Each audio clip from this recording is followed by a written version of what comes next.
I think she's our first viewer. Oh, there's Christina Gasco. So now we've got some folks on. Hey, how's yours? Yours look good over there? It does. All right. It does. I'm posting on Instagram because that's where all my people are. Hello to anyone here who is here. Thank you for venturing from the shining realms of Instagram to the dark reaches that are Facebook Live. No, it's just there's a lot of boomers on Facebook Live. I'm a Gen X, but I'll take the boomer. You know, like I love them. So yeah, welcome. I'm here. People are here. Bert's here. That's the most important thing. I'd say that's it. So for those of y'all that are joining us, we got about a dozen people watching on my end. I don't know what it looks like on your end, but welcome. This is the second of our Freaky Friday events with New Orleans Secrets Tours. I'm James Corbin, still live from quarantine. And joining me tonight is our tarot reader. So not in the before times, right? Back when we all had physical box offices and retail spaces. Yeah, you and I spent most of the summer sort of building a tarot room for that box office from scratch. And in such brilliant irony, I feel like we got it ready and it was set and we were good to go, and then all of a sudden we couldn't go into the building anymore. I was joking with a friend of mine. I told you this earlier, but the meme that's going around that's like, what did you personally do to cause COVID-19? And I realized, my thing was, I signed a lease to open a brick and mortar. Right, Murphy's Law, exactly. And then literally 2 weeks later, got sick, and then literally a week after that, the state was like, don't leave your house. And of course, time is now just a flat circle, and I feel like I haven't seen anybody in years. So it's lovely to actually get to see your face and talk to you from across the void. So for those of you that are not familiar with her, this is Celeste Mott of Tarot by Celeste, who was our resident reader for that brief period of time that we're sort of reminiscing about. And so we wanted to bring her on because I know that was a new thing for us with the tour company, to start bringing tarot on board, even though it's so often thought of as a kind of New Orleans adventure. And I realized that a lot of people that at least are on our side may not really have a strong idea of what tarot is, what it's about. So I think maybe for the first hour or so, we'll just talk about tarot. You're obviously a much more accomplished reader than I am. I have some meager ability on my own, but it's a dominant subject for you. It was always sort of a tangential thing for me. So I guess I'll let you kind of take the lead, and we'll just start out with the very, very basics. So what is tarot reading? What's the idea behind it? Oh boy, that's we go in deep with question one. It is. We've only got an hour, so. Well, right, I know. I'm going to have to rein myself in. So I think most people connect to tarot as a tool for divination. If you ask the typical man on the street, what is this? Do you know what it is? They're going to bring up words like fortune telling and, psychic reading. And definitely it is a tool for those things, or it can be. But I would say tarot is like a multimodal intuitive tool that can be used in sort of a bunch of different ways, depending on who's holding the deck. So it certainly can be used for divination, fortune telling, problem solving, things like that. But you can use it in a bunch of different ways. In actual fact, when the deck the deck we know today is the sort of primary tarot deck, when that was first released, it was just a card game. This one in particular? Yeah, exactly. There's your classic one. So the Rider-Waite-Smith obviously came a little later, but the basic card format that's based on came out, I think it was in the sort of 1600s, out of Italy. And it was a parlor game, and they were not using it at that point for fortune telling particularly. It's like a card game, like any other card game. And then from there, things developed, and the sort of collective consciousness became very interested in magic and spirituality and things like that, and somehow it became used as this tool for those things. So I think that's my interest in it, right? Is when I study the paranormal and the occult, you really see tarot spike twice within maybe the last, 120 years or so. And one is, of course, the Victorian period at the end of the 1800s into the 1900s, when we get the seances and ghosts, and, Jack the Ripper is around and Sherlock Holmes is around. And so we see that resurgence sort of the occult there, and you see tarot cards come out. But that was a very sort of formal, my favorite show, like Penny Dreadful style of right, reserved for the wealthy and things like that. And then I think you see it again when we get kind of the New Age movement, sort of in the 60s, maybe coming into the 70s. And to me, most of the books when I was a kid that I read on the subject were all printed then. Like everybody's favorite witch, Scott Cunningham, and all those classic, Uncle Bucky's Big Blue Book, Raymond Buckland, and those kind of things led me into that direction. But then, speaking historically, using cards as a form of divination, I think really sort of predates even the existence of tarot as a game. Yeah, absolutely. Right. Yeah, so cartomancy, which would be the sort of the technical name, as you know, for divination using cards, began with playing cards. And historically, over the course of human history, there have been a bunch of different kinds of card decks used for that kind of thing. And that's why you'll see some readers who differentiate between like a tarot card reading and an oracle card reading, because oracle cards are not in tarot system, but people are still using them as a tool for sort of, I guess, spiritual growth, spiritual awakening, sometimes mediumship. But yeah, you can do it with a deck of regular ass playing cards too. I personally can't read regular playing cards. I've never done it. I don't know if you have. Not very much, right. I like those major arcana cards too well. Right. So let's break that down a little bit again for people that don't know. Let's use, I suppose we'll start with this fella, because this is the one everybody knows and loves. This is your Rider-Waite tarot deck, 78 cards. Rider-Waite Smith. Yeah, that's how you should give credit to the artist. Absolutely. This one's just called the Rider Tarot on this box, but at least it does have Pamela Coleman Smith prominently mentioned on the back of the box, at least. Shocking that they would leave out the one woman involved back 100 years ago. Imagine that she died in poverty. Oh, God bless. I didn't know that she died in poverty. Yeah. So anytime you see tarot, this is I think what everybody considers. So it's a 78 card deck, and those cards are divided into what we call the major arcana and the minor arcana. And the minor arcana are sort of what we've been talking about when we talk about the old playing cards. It's 56 cards instead of 52, because as I understand it, we've got one extra court card, right? It's not just what we call jacks, kings, and queens. Yeah, I guess so. Yeah, so you've got your page and your knight and your king and your queen. Right, so the page and the knight in a playing card deck kind of got consolidated into the jack, and so you wind up with only 52. But everything else is the same: ace through 10, and then your court cards. And so that's the minor arcana. And then you've got, I suppose, whatever's left over, 22 major arcana? That's 22. 22 that are numbered from 0 to 21 instead of 1 to 22.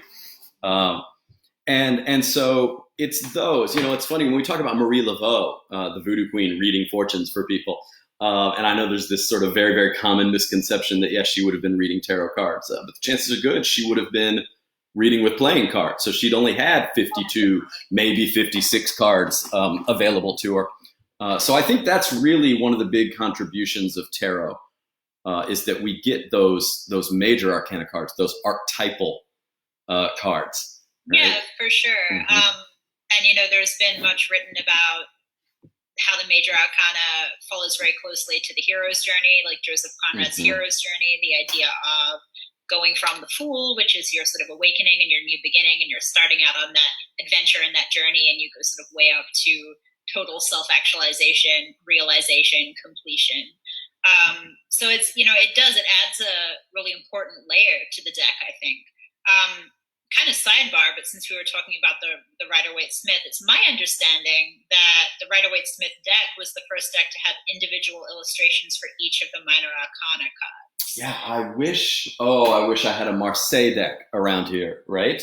So, you're absolutely right. Originally, and forgive me as I sort of rummage through my cabinet here, I might actually have some right here, but I think these are all major arcana. So the idea is that a Marseille deck didn't give you an illustration. It just gave you what we would think of as a playing card. So instead of and I don't know if you've got a deck handy, so that's where you can pull. I wonder if I have something. I don't have a Marseille deck, but I wonder if I have one on hand that's like a similar concept. And I think I do actually. Well, even a Rider-Waite-Smith, so that you can kind of show the differences. Yeah. Right? So, like in a Rider-Waite-Smith, you have individual illustrations for each of the minor arcana cards. So, for example, there's the Four of Swords. Right. You have a very specific illustration. Yeah, so 3 on the wall and then 1 on the Fellow's Tomb, and then here's that's the 8 of Cups. Yeah, so all 8 cups stacked up on the bottom. Whereas in the old Marseille deck, it would literally just be a picture of 8 cups, like we would think of the 8 of Diamonds or the 8 of Clubs. And so I think that is one of the reasons that this Rider-Waite-Smith deck winds up being everybody's kind of introductory deck, is because what you have are all of those illustrations that kind of flesh out the meaning of those cards. Yeah, very symbolically rich, the Rider-Waite-Smith. And, a lot of newer decks, some of them will follow the Rider-Waite-Smith template and have sort of artwork that riffs off of Pamela Coleman Smith's artwork. But some decks are riffing off the Marseille deck, and, they're beautiful to look at. I mean, the artwork in some of these indie decks is gorgeous. But newbies are kind of gravitating, and they're like, oh, this is so beautiful, like I want to work with it. But it's hard to learn with, because you're not getting that context that you perhaps get in Rider-Waite-Smith. And that's a lot of meaning to memorize. We can, right. So you were just talking about decks that kind of riff off that imagery. So here's one of my favorites. This is the Crow Tarot by MJ Cullinane. And you see, instead of people, they're all crows now. So that is actually the magician. So here, I'll see if I can put both side by side. Y'all can stop looking at me. So there you can see sort of the similarities between the two cards. But obviously lots of black birds, as I like on this one. But again, I learned on a Rider-Waite-Smith. So once I had those sort of meanings, that imagery in my head, it was easy to translate to kind of the next one, the next one, the next one. Yeah, you kind of internalize it. I have a question come through already, and it kind of corresponds a little bit. Absolutely, please. So let's get in there. Well, so while you're looking at questions, let me address everybody. So I see a lot of people saying hello and hi. Hello to everybody. It's so great to see y'all back. I know we've talked a little bit about this online reading. So let me put that out real quick. I'm going to put, if already, we're going to set a comment that will link to our Venmo account. So if you joined us last week, you know that we're really just kind of doing this to try to support everybody in the service industry, whether that's a tarot reader or a tour guide or anybody else that's been furloughed during this, what's the phrase? During these challenging times, right? Is that the catchphrase we hear now? So the idea is that we're really just kind of soliciting any sort of donations, any tips. If you Venmo to @NoSecretsTours, any donation at all into that tip bucket goes directly, not to me, but to all of our guides who are out of work. And any donation in the next, I don't even know what time it is, let's say 45 minutes, we'll say, get you put into the pot for a drawing. So at 9 o'clock, kind of when we move to the full Q&A, we're going to draw a name out of the hat. And whoever that is, if you're still around, then Celeste will give you your own live on-air reading, which I'm kind of excited because I've seen you work from a distance, but never kind of up close. Yeah. So, and I see we've got people as far away as Ireland joining us. Awesome. I just want to know, Christina from Ireland, I think it's far past everyone's bedtime. What are you doing awake? So I love Ireland. I haven't been to Ireland in so long. It's funny. One of my future guests here in a few weeks, we're going to try to have on another medium, a seance worker out of the UK. And the most difficult part about it is that he's living just outside of London, and that time difference is a bear because it's 8 p.m. here in New Orleans, or a little after now, and I think they're 6 hours ahead, so it's 2 in the morning, 4 in the morning, somewhere around there. But anyway, this question, to get back to this. Question. So Susan, the delightful and wonderful Susan, who you and I both love. Hi, Susan. Yep. She's here in my chat. Hi, Susan. So Susan said, are oracle cards like the major arcana without the minor? And I hadn't thought about about it that way, but kind of like in a way. I mean, they, oracle decks don't necessarily correspond to the major arcana. Like, you're not necessarily going to have a magician card and a death card and a chariot card, but though some have them, right. Right, but I think the vibe is kind of similar in a sense, like insofar as you're getting like a more complex archetypal meaning. If the oracle deck is kind of doing what I think an oracle deck should do, not to throw shade on oracle decks this early in the piece, but in terms of it being sort of a holistic meditation on a concept rather than like, I don't know. Does this make sense? What I'm Absolutely. saying? No, I think sure. I think oracle decks are. I find them very useful. In fact, my favorite deck is an oracle deck, and so I was seeing if I have the box around here. This is it. It's called the Fairies Oracle, done by a dear friend of mine, Jessica Macbeth. Jessa did all of the sort of meetings and decided on the format of the deck, etc. The artwork, and I'll try to find a good proper one here. Oh, here's a Pook. He's a favorite. So the artwork for this deck were all done by Brian Froud. And if you don't know Brian Froud by name, that's the fellow who did the art direction for Labyrinth and The Dark Crystal and sort of all those old great fantasy puppetry movies that I love so much from my childhood. So it was like kind of having all that magic of the Labyrinth back in my hands as a worker. And so because I'm very familiar, outside of New Orleans, I think if there's one subject I tend to study that has its own shelf back here, it's Irish folklore. It's the good neighbors, the faithful, the leprechauns, etc. So having a deck that is fairy themed, that's oracle deck, that features the artwork from my childhood, it vibes with me so much that I find it very easy to kind of translate into talking to my recipient. Yeah, well, you and I think, very early on in our friendship, we kind of bonded over the fairy oracle because it was one of my first decks as well. I think because my mom, I hear all these beautiful stories of people who grow up in like witchy households. Like I just got done that was not reading really me, Amanda right? Yates Garcia's book, Initiated, which is a beautiful memoir, and she's amazing. But she grew up in this home where her mom literally was an initiated witch, and so that's that was her childhood, and my childhood was like pretty much as far removed from that as you could possibly get.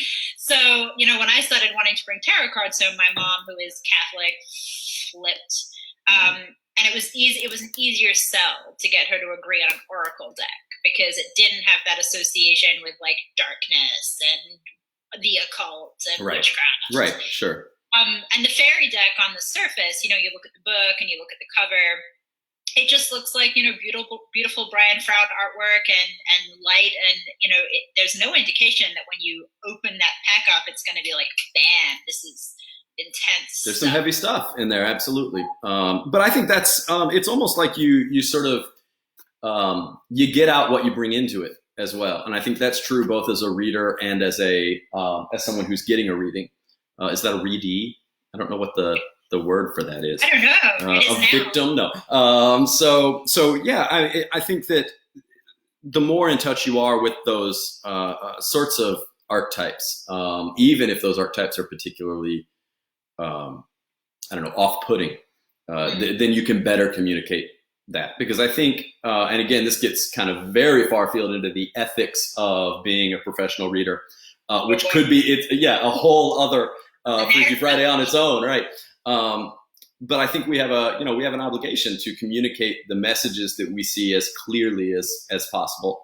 And so having a deck that is sort of unafraid to talk to those sorts of issues is valuable, right?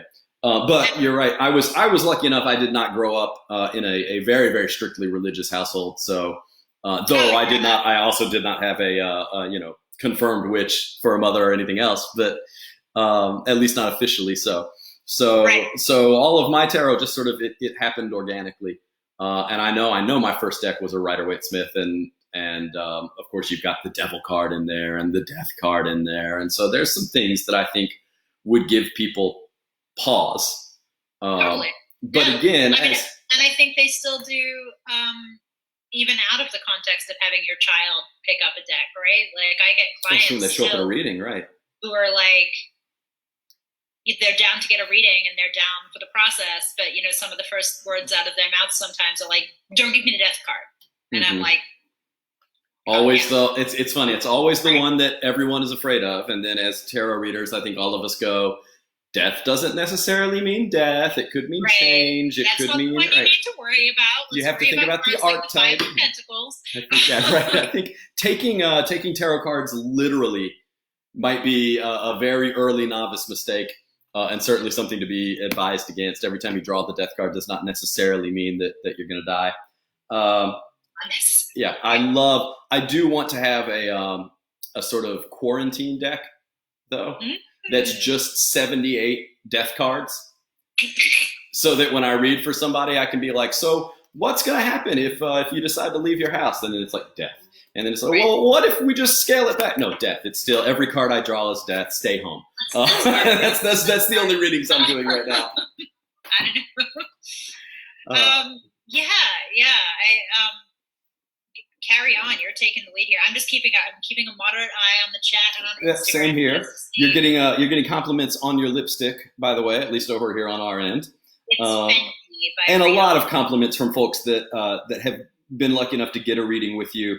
I see one from Wyoming. I see another from New Orleans. So chances are good, as I hope is always the case. I hope that more people came for you than came for me, because I'm just here. I'm just here to introduce the world to other awesome, spooky people.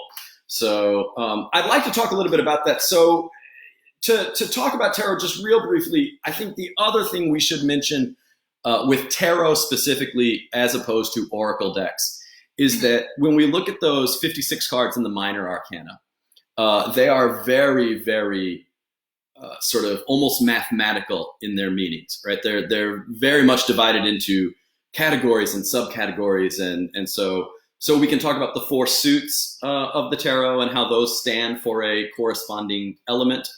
So, for instance, the suit of cups is the suit of water, which to me indicates emotions and intuition, things like that. So anytime a cup comes up in a reading, that's sort of what you're supposed to think about. You're supposed to sort of think about the archetypal meanings of water. And then, of course, one of the things I still have trouble with as a reader sometimes is that numerically, each one also has a numerological meaning. So, all the nines are kind of trouble, etc. And so oracle decks they might have an internal structure, but it's not one that is so regimented, and I think has been worked so much into kind of modern magical thinking. I think like anybody that thinks about fortune telling or witchcraft or anything like that will sort of automatically be predisposed to sort things into their elements and be thinking about the numerology of things. And so specifically tarot, I think, lends itself very well to being a tool for that. Yeah, there's a richness there, I think, that you don't get in some oracle decks. And again, I don't want to say all, because as we were just speaking about, the Froud Oracle actually does have sort of a level of internal organization, in that you have different kind of card groupings. Oh, very much. Every 13 cards is a different group. Yeah, exactly.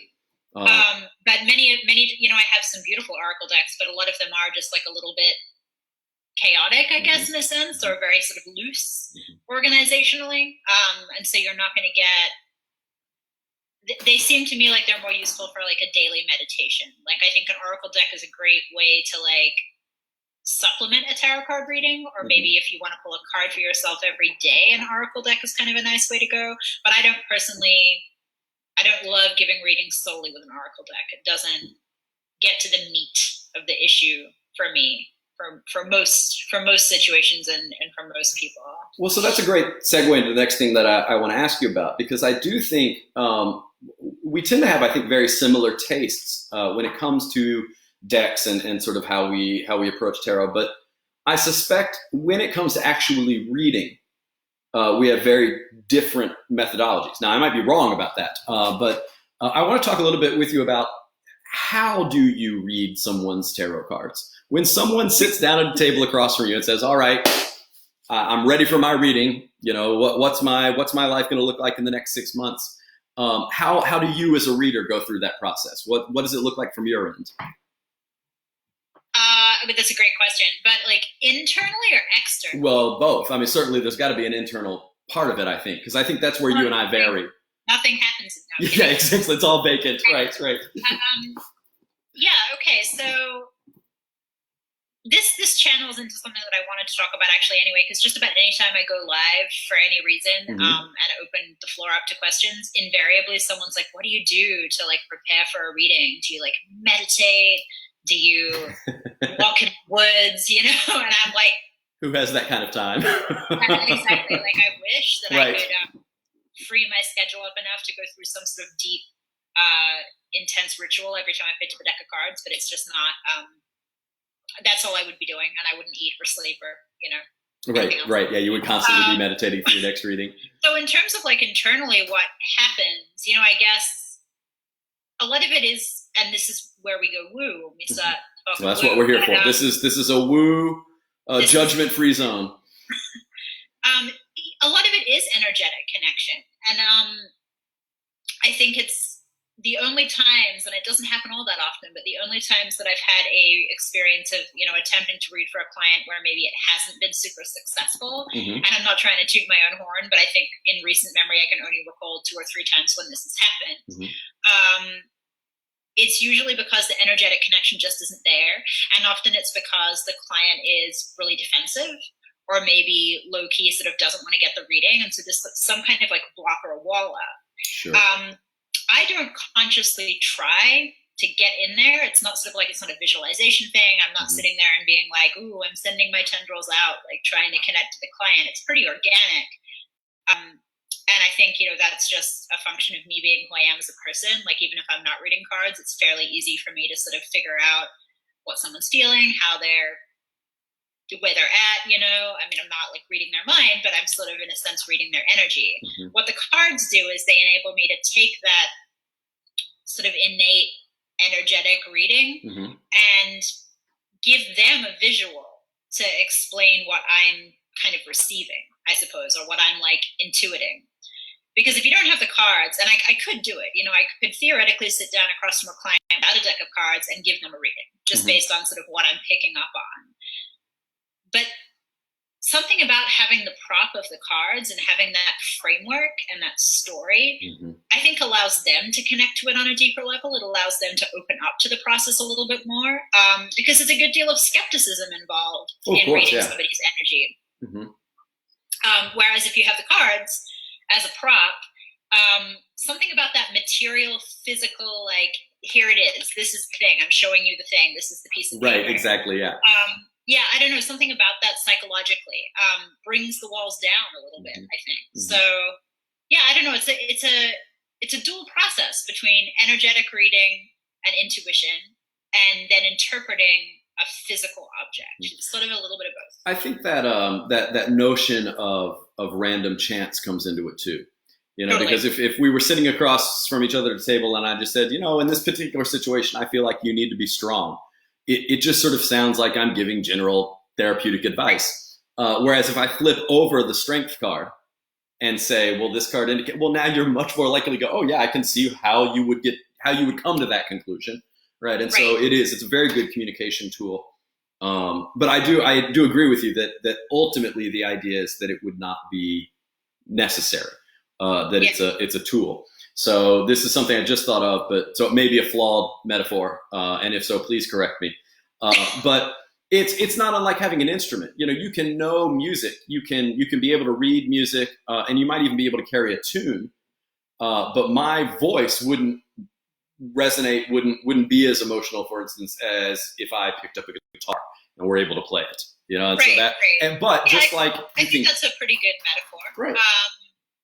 And I think, you know.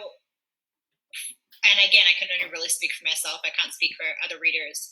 But I think that the cards act as a kind of, if we want to use the music metaphor, a tuning fork too for you as the reader. They're the auto-tune of intuitive readings. They sort of make sure that you're right up there on pitch where you need to be. Yeah, but absolutely right.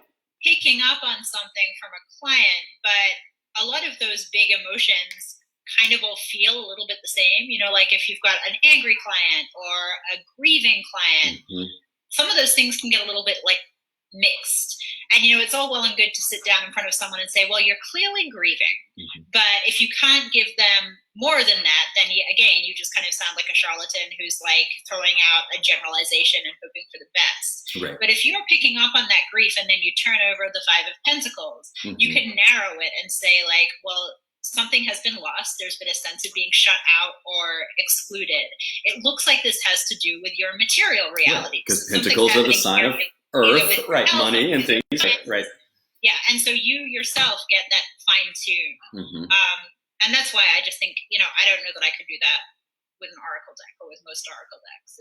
It's a better system. I think, well, and that's my opinion. Right. So that I suppose leads me to my next question, which is how much of what you do now? I know when we all start out as tarot readers, we're this guy. Do I have a book nearby where I can be like, okay, I turned over the Three of Swords. Give me 1 second. Right. Right. And so every book, page 25, exactly. Right.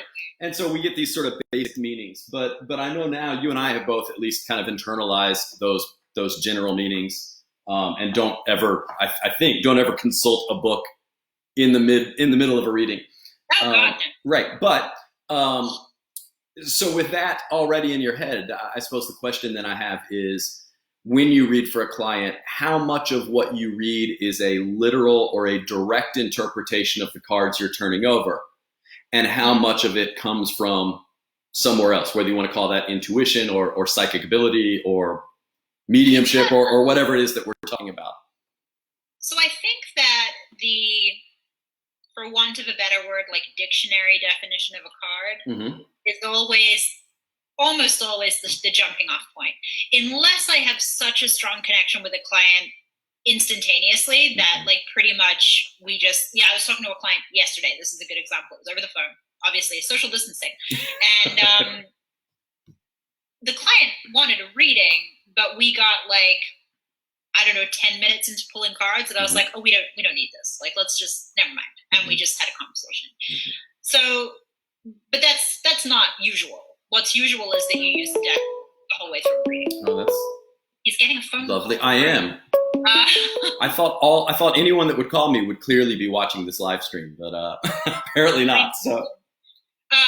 So yeah, like I think for most sessions, the cards are sort of the dictionary definition of the cards is a jumping off point. Mm-hmm. So if I'm turning a card over, I've got something to work with from the get-go by referring back in my brain and my memory to whatever the kind of the learned meaning is. But that usually doesn't last that long. And, we could, and I'm sure we will get into a discussion of spreads and how cards talk in concert to each other. Because, again, if you're in a session with a client for 30 minutes, you're not looking at each card individually, completely separate from every other card on the table. Right. And so the conversation perhaps begins at one definition of one card. But then, for me at least, intuition kind of takes over. And because I've been studying tarot a really long time, I think it's something crazy like 18, 19 years.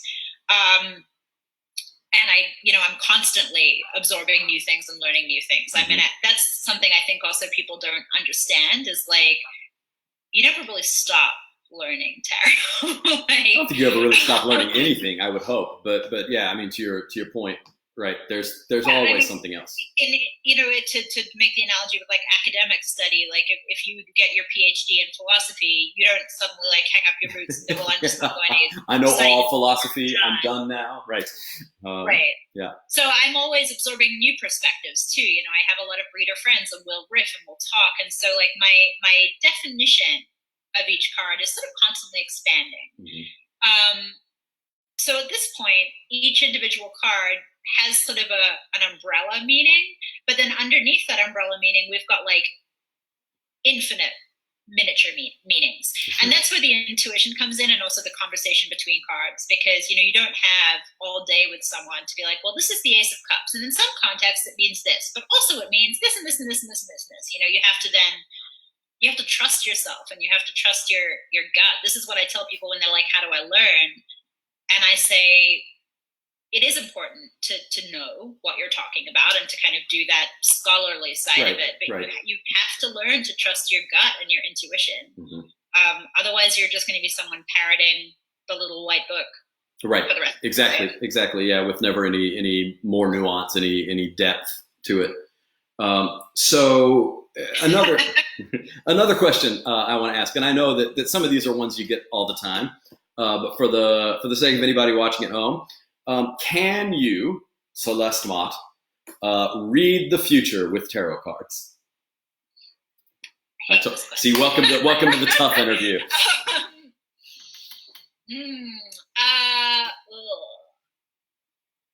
Yes and no. That's as it should be. I think that's the best answer. Yeah, that's the short answer. But since yes, okay, let's get into it briefly. There is no one static future. Like, it's just not a thing. I agree. So I agree. I do often, particularly new clients, like people I haven't been working with for a while, people who come from Instagram through hashtags or whatever. I get a lot of people who are just like, I need to know what the answer to this is. Like, is my husband cheating on me or not? Will my husband leave me? Am I supposed to be with this person? That's a really common one. Will I get married? I'm like, I mean, I don't know. Isn't that your decision? Like, what? Some of the toughest ones I've ever had are like, will I get sick or will I get healthy? That's even worse. When a sick person comes to you and wants to know. The worst. And there's sort of a fundamental misunderstanding that like free will plays a big part in a lot of these decisions. Like even in health, right? When people ask, will I get sick or will I get healthy? Well, will you get healthy? I don't know. Are you seeing a doctor? Are you going to see other doctors? Are you exercising? Are you like taking care of yourself? It's impossible really to tell someone 100% whether or not something will or won't happen when you yourself cannot control what they're going to do. And the analogy I usually use for people is like, we can look at where you're pointed right now based on the current lay of the land, based on the decisions you've currently made, and assuming that you're going to continue to act in accordance with the plan that we're going to uncover in the cards. But if you decide after I've given you this reading to like dash out into the street in front of an oncoming vehicle, things will change. Right. Absolutely. Right. Very quickly.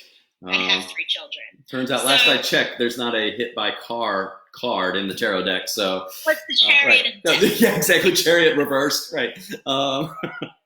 But yeah, I mean, that's one of the ones that I deal with most often because I, even someone who dabbles in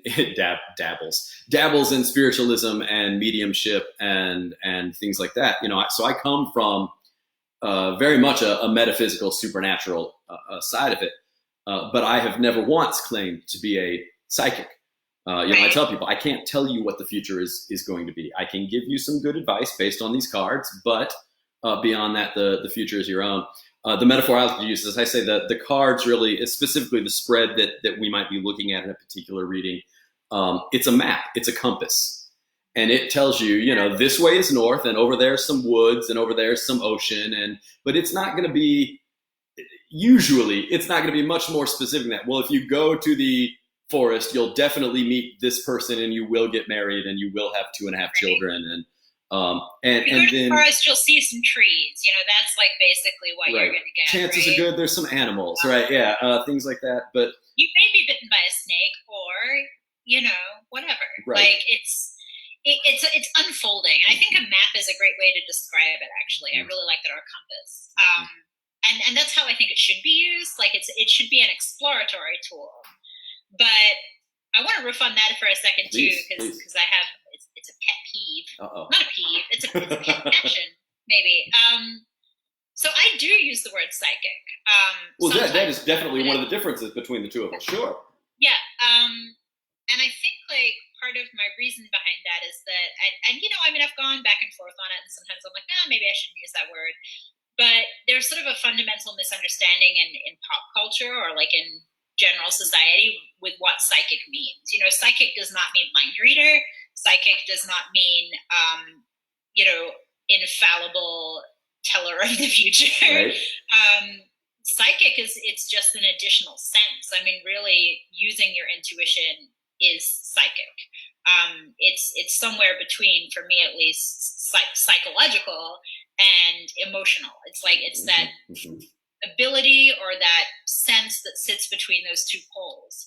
And so when people, when I hear people say, well, I'm psychic, what I take that to mean is I can pick up on things that other people maybe can't pick up on. Sure. I am attuned to things that are beyond the regular five senses. Mm-hmm. And that's not the same as being able to infallibly tell the future. And that's not the same as being able to read someone's mind. But obviously it's a term that through, I'm sure, Hollywood and years of misunderstanding has come to stand for something that is, as far as we all know, pretty much impossible. Well, and almost like to the point of being a superpower. And I think that's what always bothered me about it. I used to tell people when we did the seances, I would say I am not a psychic, not that I don't believe in it, but in the way that I think everybody on some level is psychic. That it's not something that only a few people were sort of born with the gift. It's just some people have some aptitude for it. Some people have to work harder at it. But I do think it's something that everyone could develop with the proper training and education and things like that. And I mean, I've had so many conversations with clients who will begin a session telling me like, no, I'm not really that perceptive, or like, I don't really believe in this stuff. Is something I hear a lot. And by the end of the session, they'll be telling me, well, there was this one time that I had this dream that like, and I'm like, that's okay. Exactly. In fact, you're using the thing. Mm-hmm. Someone in my chat, it's Susan again, in fact, sure. Since we're kind of on the topic a bit, asked, can you read your own tarot cards? And she was told many years ago that you couldn't really get an accurate reading. What a good question. Hang on, what did she say? I was told many years ago that you wouldn't get anything accurate if you retried to read your own cards. Mm-hmm. I don't know. What are your thoughts on that? I have thoughts, but what are yours? I mean, I think doesn't every reader read for themselves a little bit? I mean, these decks are around all the time. You can't help but occasionally draw a card just to look at it. But I understand what Susan's saying in that we bring all of our biases to the table. And I think, when I was reading professionally, one of the things I would tell people once the door was closed, it was just the two of us, I would say, look, this is not unlike therapy. Anything you tell me is not going to leave this room. And it's my job as the reader not to really give you my opinion, but to just tell you what I'm seeing in the cards. And if that relates to you, great. I hope it does. And if it doesn't, then we'll try again. But that, even if I thought somebody was in a bad situation, like somebody needed to leave their job, if I felt like that was just my opinion based on what I'd heard them describe, but I look at the cards and I see no indication in the cards that a change is necessary, I'm not going to voice that opinion.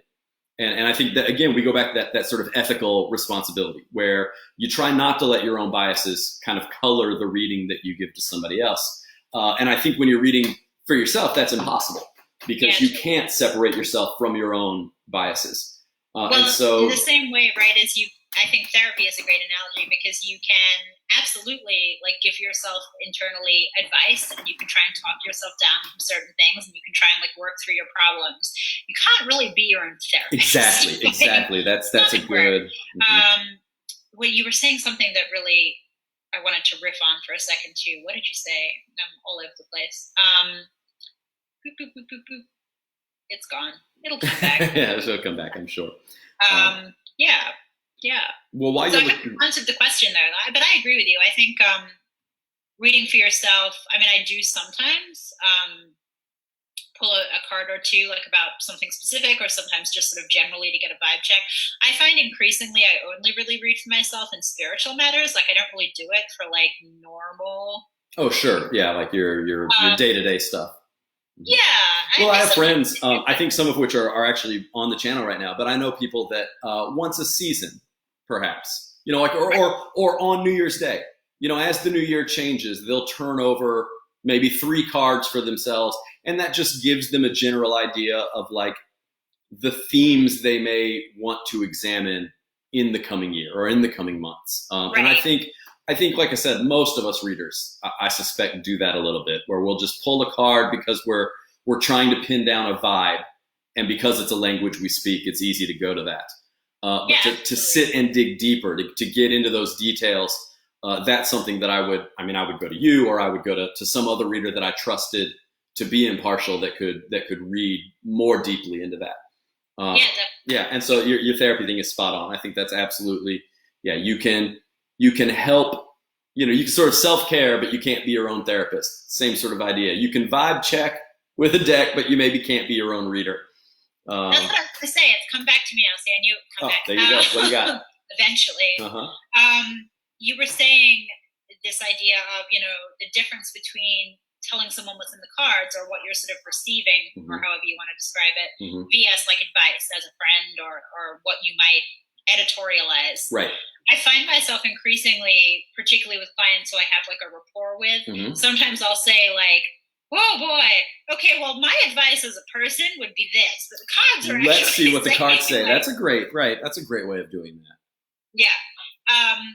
Because that's the step, right? That's the additional step, and that's what separates it from I'm not someone who's just memorized a booklet, and I'm not just like using that skill set to kind of give you my advice as a person, as a human, as a regular being. Something else is happening, and again, this is woo, and it's going to sound crazy, but things just they drop in, and I tell people often, like when I'm doing a reading, I'm a bit tuned out, like as a person. I'm a little bit not there. And so sometimes, and this was a problem when I worked in a particular place where they were very timekeepy with readings, because if I'm in the zone, I'm in the zone, and it's coming through.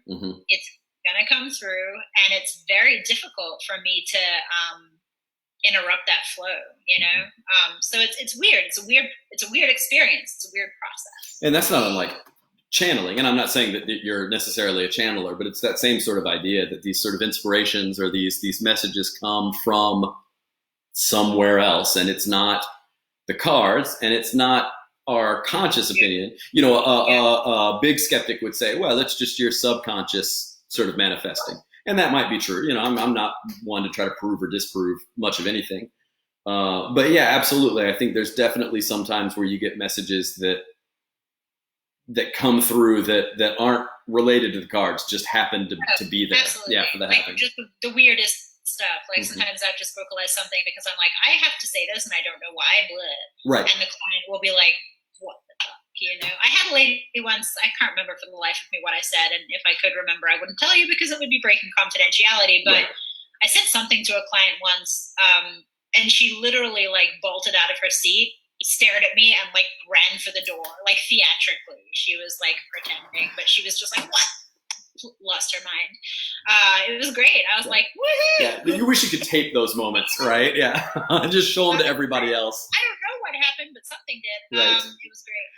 But yeah, actually so I had a question, and I guess because we're skirting the subject of mediumship now, and I opened my Instagram earlier to questions, and I kind of think of you as the medium. Medium is a word that I'm maybe in the same way as you feel about psychic. Actually, like it perhaps is something that I do.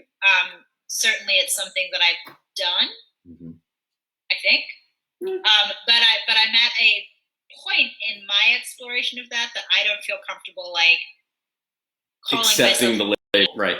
Well, and putting that in. Somebody on Instagram had said, "Can you practice mediumship if you aren't a medium?" Wow, what an interesting. Can you practice mediumship if you're not a medium? Well, so first let's define the word.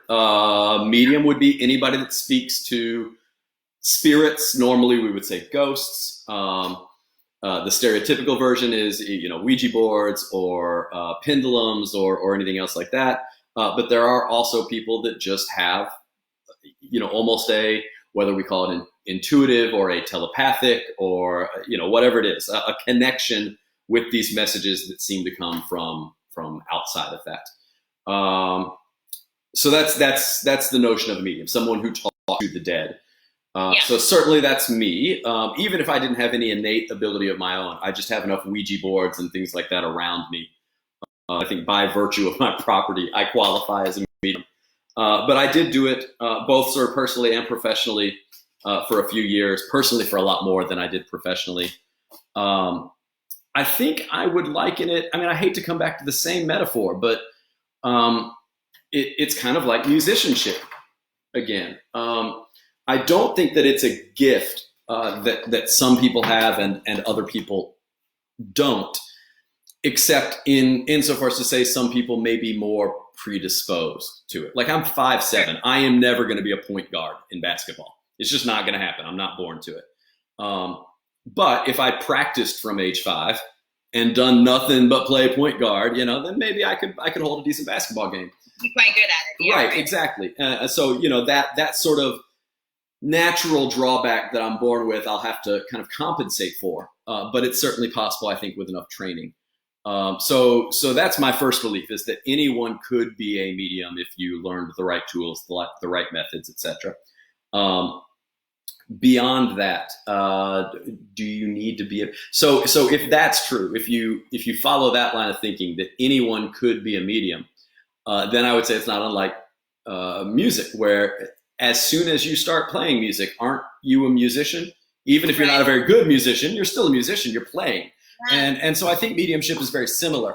Now, obviously, I think that there is inherently a little bit more sort of psychological or even metaphysical danger about being a medium. I'm not saying that you're going to get possessed or your house is going to be haunted or anything else like that, but there are pitfalls. There are in anything. If you don't know how to play basketball and you don't stretch properly, you're going to sprain something very quickly. It's the same kind of idea. So when I say that you don't have to be a medium to practice mediumship, I'm not necessarily advising that everybody go out and grab a Ouija board and go play Bloody Mary in their mirror tomorrow. But I think that with enough study, with enough practice, then yeah, absolutely, a non-medium or a novice medium could start practicing mediumship. I think that's how not how all of us. I think some of us are definitely just sort of born to it, in the way that 5-year-olds can sit down and play Mozart. There's some very lucky people that have just had that skill really since childhood. I think that's the perfect answer. That makes perfect sense. Mm-hmm. Yeah. But I had mine. I'll say I had mine thrust on me. I did not practice really being a medium. I was a big reader, and I liked my share of ghost stories, things like that.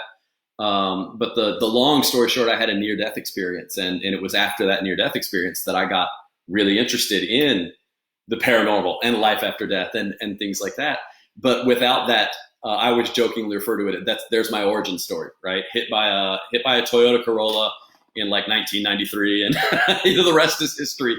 It's a very Terry Pratchett, Neil Gaiman origin That's story. Very nice. That's a very nice thing. Toyota Corolla. It's not struck by lightning. It's not bit by a radioactive spider. No, it's very specifically a Toyota Corolla. That's funny. When Ruby and I, when my wife and I wanted to buy our latest car, we drive a Toyota, and we looked at the Corollas, and I decided, we need to drive a Camry because I have bad luck with Toyota Corollas. So yeah, to answer that question, whoever that was, absolutely. If you don't think you have any innate talent, but it's something you're interested in practicing, I would say start reading about it. And Lord, there's so many different places to start. I can pitch a buddy of mine. Hold on. So our last week's guest, Mr. Paul Knopfinger of the Mystery Collection, has penned this little Talking with Spirits book, literally lessons in mediumship. So if you can take lessons, I feel like anybody can do it. You can learn. Yeah. This is where I have to be, and I love like Paul, you're lovely, but your type is so small. This doesn't look like a very big book until you get into the type and you realize that it's tiny. So it's a lot of information packed into it. That talks a lot about the same things we talk about with tarot cards. Like if you have an internal vision while you're doing this, how do you interpret that vision? How do you turn it into a communicated message? And I think that's just practice. I mean, it's like with the cards. It is just practice. I feel like my coworkers would chastise me if I didn't say this book, Talking with Spirits, is available as part of our Ghost Hunt from Home package on our website. You can go to shop.nosecretstores.com. I actually have a whole kit here, so it'll give you kind of everything you need. We got one of these from Paul. There's a haunted New Orleans book, since we're not around to tell ghost stories anymore. Somewhere around here, there is a little pendulum, which I think this is the Rider-Waite Rider-Waite-Smith deck of mediumship. Yeah, start with a pendulum. Once you feel like you're pretty good with the pendulum, then start moving to Ouija boards, glass moving, anything else like that. And then in every one of our ghost packs, there's something that I wanted to show off just because I think it's a really interesting story. So you get your own tarot card. Now, these come from my collection. This is an incomplete deck that I finally just decided I'm going to put some use to. So as you can see kind of behind me, I'm a collector of haunted paraphernalia and occult history and things like that. And so this particular deck that the cards come from in our ghost pack are, I tend to call it the Carney deck.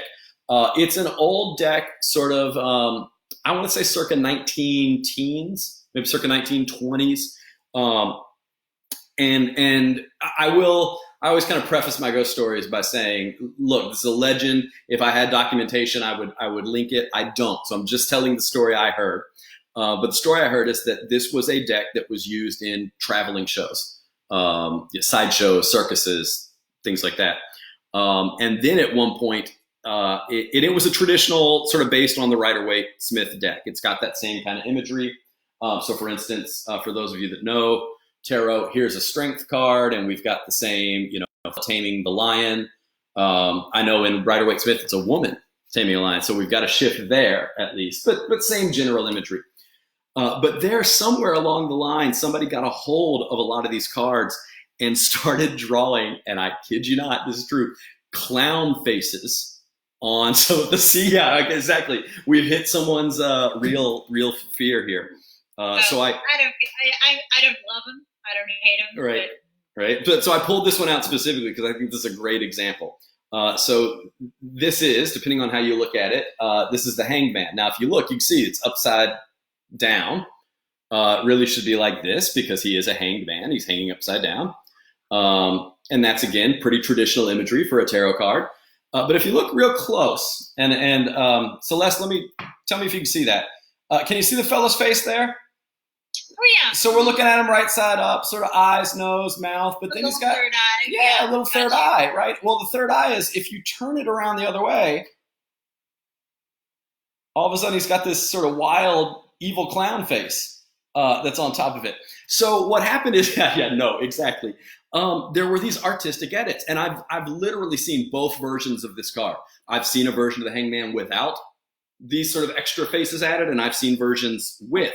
And I think when that happened, people started just kind of collecting them as collector's pieces. And so you rarely find a full deck, no pun intended. You find just some cards that people collected that had these creepy clown faces on them.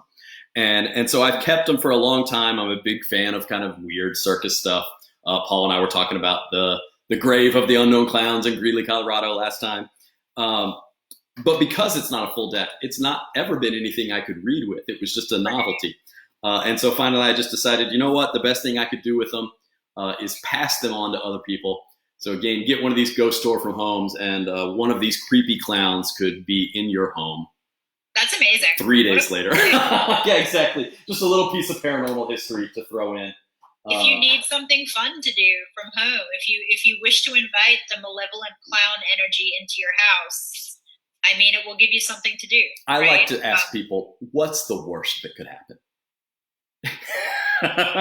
So, but I think isn't that what we should all be doing in quarantine? I'm kind of upset that I've been trapped in my house for like a month and not yet played Bloody Mary or Light as a Feather Stiff board or pulled out the Ouija board. I mean, this is a perfect time to creep yourself out, haunt your own home. One of these Freaky Fridays, if we continue to be locked down for the indefinite future, do a little live seance demonstration. Yeah, it's possible. So speaking of live demonstrations, we're coming across our kind of halftime point. It's about 9 o'clock. So I know, again, there's a lot of people that joined us sort of late. So I want to give kind of one more window of opportunity. Celeste has been kind enough to offer a free on-air reading to anyone that donates any amount of money into our guide's tip jar. So again, if you Venmo at No Secrets Tours, you'll see that in the comments if you need to have it spelled out. Any donation, even $1, get your name thrown into the hat. In just a second, we'll do a drawing. I'll say, let's give it, I don't know, 5 or 10 more minutes. Yeah, no. And then I'll read for you. at 9, 10. Oh, well, I'll tell you what, while we're doing it, let's do one. Let's pull for everybody that's here, for the few dozen people that are watching. Let's do a general state of the world right now. So please don't draw the death card, is what we're saying. No, no, because we're all in the same boat, right? We're all kind of dealing with this quarantine, this pandemic, trying to figure out what life is going to look like after this. Do things go back to normal? Do they go to the new normal, as we keep hearing? So this will be, I can spot it from the back. So that's a traditional Rider-Waite-Smith too, right? Yeah. Oh, yeah. Pretty much it's all I use for like functional reading. Sure. I collect decks. I love different decks. I have shitloads of them. Mm-hmm. And I use them for my Instagram, and I use them for pretty pictures, but I don't read with most of the decks that I have. Sometimes something will tell me that it's like, this is a question that you have to go to the specific deck for, like don't use your Rider-Waite-Smith. But do you find different decks have different, I'll explain this, have different speaking voices? Yeah, I really do. Mm-hmm. And it's something, I'm in a couple of sort of tarot study groups Mm-hmm. on Facebook and the internet, and it's a topic that comes up a lot in those groups, is that certain decks are maybe just not good to go to with certain questions. I think the one that comes up a lot, as we tangent. Oh, the top deck, Aleister Crowley. Mm-hmm. My first deck, actually. Really? Oh, that's an advanced deck, I would say. Well, not wise. Like, if you are trying to learn tarot, don't start here. Right, exactly. That's what I mean. It's out there. It's esoteric. It's complicated. Yeah. But it comes up a lot in the reader group because people are understandably very drawn to this deck. The artwork is gorgeous. The artwork is beautiful. Lady Frida did an absolutely amazing job with that Mm-hmm. art. It's just, let me see if I can. It's just. Oh, there's the Hangman compared to my clown Hangman. Yeah. Very, very, and absolutely. And actually, this is more Marseille-like. That is. Now that's right. So that they're more sort of geometric designs than the very, very archetypal pictures. But in any case, somebody was in one of these groups was saying, I want to know about like my boyfriend, or I want to know about like what car I should buy, or some like relatively mundane question. And they had pulled cards with the Toth deck, and the deck was basically just like, go fuck yourself. And I really think it's because I'm above these sort of mortal concerns. This deck is not the deck to ask, when am I going to get married? Well, I have a deck like that. So I'm surrounded by tarot decks, but you're familiar with this one, and I'll just fan a few cards. This is literally what they call the black, the true black deck, I think it's called, the ultra black. Yeah, I forget. I supported that one on Kickstarter. It's beautiful, and the artwork, the cards are just gorgeous. And I don't know if y'all will be able to see this, but like here's our magician, and as I kind of put it into my light, you can see that there are hidden images and constellations and all sorts of just beautiful, beautiful artwork. But I find when using this as a reader, it's impossible to read with. It's gorgeous and I love it, but it's so esoteric. It's so out there that I lose that connection with the other person. I might be able to understand the cards, but I can't figure out how to translate what they're saying into normal speaking to whoever it is I'm talking to. Yeah, I think some decks are perhaps just better for introspection, honestly. And some decks are more external. And again, I think that's why the Rider-Waite-Smith is such a absolute classic, because that straightforward pictorial symbolism. Representation, right. Yeah, that you can look at it's like having a cheat sheet built into the card itself. Yeah. It's an instant connect. Even if someone's never seen a deck of tarot cards in their lives, they can look at a card like, well, I don't know, let's see, what do we have here? They can look at a card like the Ten of Swords, right? And they can say, that's not fun. Here a positive card normally. Yeah. Not a fun time. So we're going to pull some cards now for the current situation. Yeah, please. And again, one more time, guys, if you do want, here in about 10 minutes, if you want a free reading, all you've got to do, drop any amount, even $1, into our tip jar at No Secrets Tours on Venmo. All that stuff does go to our guides. While you're doing the reading, Celeste, I'm going to kind of tally up our tabulation. So we'll keep kind of the box open for another 5 minutes or so, and then we'll go to our drawing. But by all means, take it away. I no, I'm going to say this because it's the mood I'm in and I'm feeling sassy. It could be $1, but it should be like $100. It should be a lot more, but it could be $1. You're absolutely right. Wink. All right. Okay. So I guess, well, the question, right, is like basically just where are we all at? Yeah, for all of us. Yeah. You know, to refer back to our earlier conversation, I'm so glad that no one has really asked me questions like, what will happen with the pandemic? Because we're looking at a situation where you want to talk about how the future is unstable.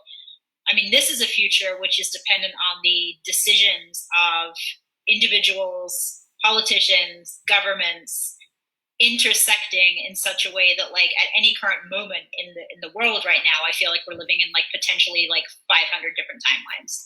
So very difficult to say like this will happen. Here's what's happening. But I think what we can do is the energy of the current situation. We can look for guidance. What should anyone watching this right now be focused on? What's important to bear in mind? Is there anything that you should be doing? Is there anything you shouldn't be doing? I should probably stop watching the news. Should you? I don't need a tarot deck to tell me that, but that's been my, I can't turn that news off. And this this refers back to a question that I got asked earlier, I think. No, I've lost it again. God, my brain is not holding. That's a function that I think we're all dealing with that a little bit. I'm wide open, y'all, for like this reading to happen. So my conscious mind is not here. So anyway, whatever. Let's look at what we should be focused on. Yeah, let's see what we've got here. And maybe a little bit what we shouldn't be focused on. Let's see. 2, 3, 4, 5, 6, 7, 8, 9, 10. I've got 11 entrants so far, folks. If anybody else wants to add one. Good number. Yeah. We need 2 more to make it a proper 13, right? I like 11 there. Yeah. All right, so the cards that I pulled, and we have one for what to focus on and one for, oh my God, this is so weird. I love this. This is feelings. All right, so what to focus on. We have the High Priestess reverse. Should we talk? Very interesting. Very briefly. Can we sidebar a quick second for anybody that doesn't understand the concept of reversed, like in 30 seconds? So a reversed card for me anyway, and I think like everybody is a little different with this, but for me, a reversal is it's something in shift. It's something in flux. It's like less of a fixed energy. Sometimes it's an energy leaving you. Sometimes it's the need to invite an energy further in. I don't take it to mean the opposite of that card. I don't think like it makes a good card a bad card or anything like that. It just means that something is a little bit more unstable. And I think that makes perfect sense for like what should we be focused on? Well, yeah, inherently everything is absolutely unstable right now. But we'll get into the High Priestess in a second. What I think is funny is that the card came up for what should we not be focused on is the Hierophant, which is literally the masculine version of the High Priestess. Right. So I'll by all means, I'll quiet myself. Take it away. I'll let you talk about the meanings of these cards. Yes. So High Priestess in reverse for what to focus on. So typically the High Priestess is a card that talks about intuition. She's the guardian of the gates of the unconscious. She's sort of the keeper of secret mysteries. This very sort of sacred and holy, but like visionary figure. And she deals with the feminine side, or what we would consider metaphorically to be the feminine side of everybody's consciousness. So not so much the logical, external, rational, much more the internal, the dreamy, the mystical, emotional, nurturing. Right. Right. Well, I wouldn't say emotional and nurturing. I think of that more as the Empress. Oh, sure. I just mean in terms of feminine energy. Much like a little bit more clinical in a sense, but rather than learning stuff from books, the High Priestess is going to go inside and like learn it intuitively. Right. So it's interesting that she comes up in reverse. But here's what I think it's saying. As far as what should we focus on? What should we all be doing in this moment to get ourselves through every day, which is, let's face it, a little bit anxiety-inducing and crazy. Yes. Mm-hmm. What you almost want to say with the High Priestess, regardless of whether she's reversed or not, is, well, you have to listen to your internal rhythms, right? You have to trust your intuition. You have to connect to yourself. And this is something I've been preaching on the daily from my Instagram, is this idea of deeply connecting with the self. and focusing inward and focusing on what you need. Mm-hmm. And that's all true. But the High Priestess in reverse is this tricky energy where you have to differentiate between what is your actual intuition and your subconscious trying to kind of alert you to things, mm-hmm. and what is a trauma response or an anxiety response. And that's a kicker. That's a hard thing to do. So I think like everybody's job right now on an individual level, whether you're watching this, whether you're going to watch it later, whoever, is trying to make decisions from a place of deep, sincere connection to self, deep, sincere connection to your unconscious, to the collective mm-hmm. unconscious, mm-hmm. without confusing it for fear, anxiety, PTSD from other garbage you might have lived through. I know it's something that, people in New Orleans are definitely going through right now, which is, this situation is shaking up a lot of PTSD from Hurricane Katrina. So how do you differentiate your instinct and your intuition from what is also an intuitive response, which is I'm being activated by this very anxiety-inducing situation. So that's the homework, and it's not an easy answer. And God knows this was what was going to happen. Like while I was live on air, is I wasn't going to get like, oh, well, you should make friends. I was going to get like some fucking crochet things, right? Yeah, just do nice things for yourself. No, we're going to have the High Priestess in reverse to really just mess me up. But it's this idea of focusing on connection with yourself, but not mistaking your anxiety and your fear for that genuine subconscious and that unconscious intuitive truth. Absolutely. Now, as far as what not to focus on, I mean, this is a little bit more straightforward. So if the Hierophant is the flip side of the High Priestess, then with the High Priestess, we have internal knowledge and searching the self. And with the Hierophant, we have knowledge from external sources. So we have the news. Yeah, exactly. Don't watch the news, right? Appeal to authority. That's something that comes up a lot with the Hierophant because he's literally the priest. It's this idea of the spiritual authority, but also bureaucracy and anyone that you're turning to for guidance or advice. So I wouldn't say that the Hierophant is saying, don't listen. It's not saying don't listen to your mayor or your governor. It's not saying like it really isn't saying like turn off the news and just shut yourself in a bunker and don't pay attention. But I think it is saying you have to measure that against what you're connecting with personally. It can't just be taking direction from the outside, because for one thing, direction from the outside is going in 25 different directions right now anyway. So we do need to resist systems and structures a little bit. I mean, we haven't really talked about it, and we probably shouldn't, but my feeling is that what is happening in the world right now is an opportunity to tear down systems that have been malfunctioning for a while. And I mean that on a personal level. Every individual watching this, I think you're getting a chance to kind of reprogram some cycles that maybe weren't working.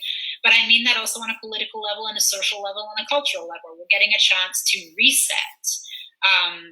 And that's what these two cards are saying together, I think. It's like, how do we listen to what's going on outside? How do we take that on board without just blindly following the Hierophant, without blindly following what is being handed down? How do we tune in here too and balance those things? So yeah, that was a lot. That was a heavy one. Lot, y'all. I wish the cards would have just told me it was okay to eat lots of Doritos and play video games all day, but again, you get the message right. Yeah, exactly. That's what we wanted. But all right, so I'll tell you what, let's take a look here. So I believe, let me do my final count here. 1, 2, 3, 4, 5, 6, 7, 8, 9, 10, 11, 12. And I need to get back to Venmo because I think one more snuck in here in the last second or two. So let me come back to that. There's a while you're doing that, I guess I'll field this. Susan asked if you used the Ouija board alone or if someone did it with you. And I guess I can actually almost answer that for you, I feel like, while you're tallying that. I'm sure James has and does occasionally Ouija it up by himself. I've been known to solo Ouija. That's true. Solo Ouija, just a light solo Ouija, just a treat. But I also know that James has done seance sessions for participants and audience, if you will, and that I think involved probably. Potentially, anyway, some use of the Ouija board as a group. I think often that that particular tool is better used in a group, because what you're doing again is you're tapping into some kind of collective unconscious, and it's going to work better with multiple energies than just one person's energy. I mean, if you're just sitting there with your hands on the planchette, right? Part of you is always going to be like, well, I'm just pushing this around. This is me. That's always my issue with that is I am a believer, very much so, but I am a very, very skeptical believer. So you have to be able to sort of prove all of the mundane things couldn't be possible before I'm willing to entertain that it's paranormal. Right. But I'm not one of those people that rules out the paranormal sort of right at the beginning either. So with Ouija boards, again, my concern would be confirmation bias. If I'm the only person there, then just as you say, am I talking to anyone, or am I really just talking to myself? I'm much more inclined to use a pendulum as a solo session, because that's really how I started. It allows you to kind of play 20 questions. So you just ask a lot of yes, no, maybe questions, and sort of drill down for information that way. Similarly, using dowsing rods, which are over on one of my shelves, the same sort of idea. So Ouija boards, maybe not so much. Certainly, solo mediumship, absolutely. Now that said, the paranormal investigator in me wants to say, if you're looking for messages, if you're really one of those people like me that's kind of searching for evidence, for proof, etc., my advice is never do anything solo. You always want to have at least one other person there, if only to have a corroborated witness. Because I could be doing a Ouija board session by myself, and the ghost might actually appear in the empty chair and sit and have a conversation with me. But if I'm the only person that sees it, nobody's ever going to believe that. Right. So I always say, you might not believe yourself. You're right. Exactly. Yeah. You might dot your own eyes there. You might have a stroke. Right. Exactly. All right. So I think we're ready. Let's see. One more time. 1, 2, 3, 4, 5, 6, 7, 8, 9, 10, 11, 12, 13 is, I should have said, for a reading, I think 25 would be really the best number. No, but we've got 13 contestants. I've decided to do this in true fashion. I just assign everyone a corresponding tarot card, and we'll shuffle them up. Yeah, about to say, so that everybody can see this is a legit process. And then Celeste, I'll have you pick a number between 1 and 13, and we'll drill down. So I'll stop now. What do you got? What's your number? 7. Here we go. 1, 2, 3, 4, 5, 6, 7 is card 11. Which tells me 1, 2, 3, 4, 5, 6, 7, 8, 9, 10, 11. Our winner is Misha G. So let me get back to ours. So the question is, Misha, are you still in the chat? Misha, because we'd like to read for you. We'll wait and see. That's right. We'll wait and see. One question I had on my end while we're waiting. Ty asked, any knowledge of, experience with, or opinions on the Delta Enduring deck? Oh, I feel like I've heard of that one, but I haven't used it or seen it physically myself. So I don't. I have no knowledge the of answer this is deck, that I Ty. don't Yeah, have I'm any afraid. opinions. But I do feel like I've seen it around. Let's see. Do I have any other? I had a question while we're waiting for Misha. And I'm about to say, Misha, if you're here, let us know you're here so that we can. So I have 2 little ones. Oh, sure thing. One. Lady Moon Magic asked, when doing a reading, have you taken on physical symptoms like feeling anxious or like a fever from a client? Which is that's a great question, and that actually harkens. Again, I almost tried to slip it in way earlier in our discussion when we were talking about the energetic connection. Sure. But my answer to that is yes. Absolutely. Yes, absolutely. No, I'm 100% with you. Something that happens to me with fairly intense frequency is even before the client starts crying, which happens all the time, by the way. I make people cry like it's a religious calling. It happens all the time. But I'll start reading something for a client, and I'll touch that grief, or I'll touch that loss, whatever we might be discussing, even before I kind of get to the wash of it, and I'll start crying. So that happens a lot. I definitely do, when I do read about health issues, which I do sometimes. I prefer not to answer yes or no questions, but if I'm doing a health reading. It happens every once in a while, right? Sometimes people will say, you know, I have an issue. I don't really want to give you any information about it, but can you speak to like what I'm dealing with? Like, can you connect to that? And so the first thing I'll try and do is like open myself up to receiving whatever it is that they're dealing with, and I'll get a physical pain wherever it is that they have a pain. So I mean, it's happened quite often where I'll be like, oh, it's something in the right shoulder. Something's going on in the right shoulder. Wow. And honestly, when I started to do this, I felt like a crazy person, because it's very intense to be in a room with a stranger, someone you've never met before in your life. You've just said hello to them. And suddenly you're telling them that you can feel in your body where their physical pain is. Like, it's, you sound crazy. You feel crazy. Right. Might be crazy, but I don't think you're crazy, but it's worked. How about you? Does that happen to you? That kind of, that physical? I mean, absolutely. I think part of that, and again, you'll hear the skeptic in me sort of come out first. I think part of that is that, again, to me, reading cards is very much almost a form of therapy. And you know, when we talk about therapy, the concepts of transference and countertransference are something that, I mean, that's in Psych 101, you know, and so I think that has something to do with it. If I'm in a room one-on-one with somebody who is feeling an emotion very intensely, I can't help but have some of that rub off on me. But on the other end, I think there is there's an empathic level to that at all. I think as readers, what we're trying to do is make connections with these people. And if you're very good at it, then you will have that sort of exchange, that give and take. Totally. Yeah. So. Oh, actually, I have a crazy story, and I do have to tell this story while we're on this subject, because this happened recently, right before the quarantine, and it blew my mind, honestly. I was doing a reading for a friend, and she came to see us in our space in the corner. In the room, sure, in the reading room. I hadn't seen her in a long time, so we are friends, but we don't talk all the time. And I didn't know a whole lot about her situation, but we were doing the reading, and she was asking questions about her mother who had passed. And so we were doing this quite intense, like, emotional reading. And during the course of the reading, I started to feel my hand getting itchy. And I scratched a little bit, but I didn't really think anything of it. I was really in the zone, so I wasn't paying attention. But when I had finished the reading and when I went home, I realized that I had this intense scaly rash all over my hand for no reason. Like, I hadn't washed my hand or anything different. There was no logical reason this should have happened. It was very specifically only on my hand, one hand. And I had gone home, noticed this rash. It was still really itchy and scaly. And so I texted my friend and I said, this is going to sound absolutely bonkers. Whenever you have to start the conversation with that, this is going to sound weird, but right. But I was like, is there anything to do with your mom who's passed and a rash? And she went, shut the fuck up. Like, why are you asking that question? Right.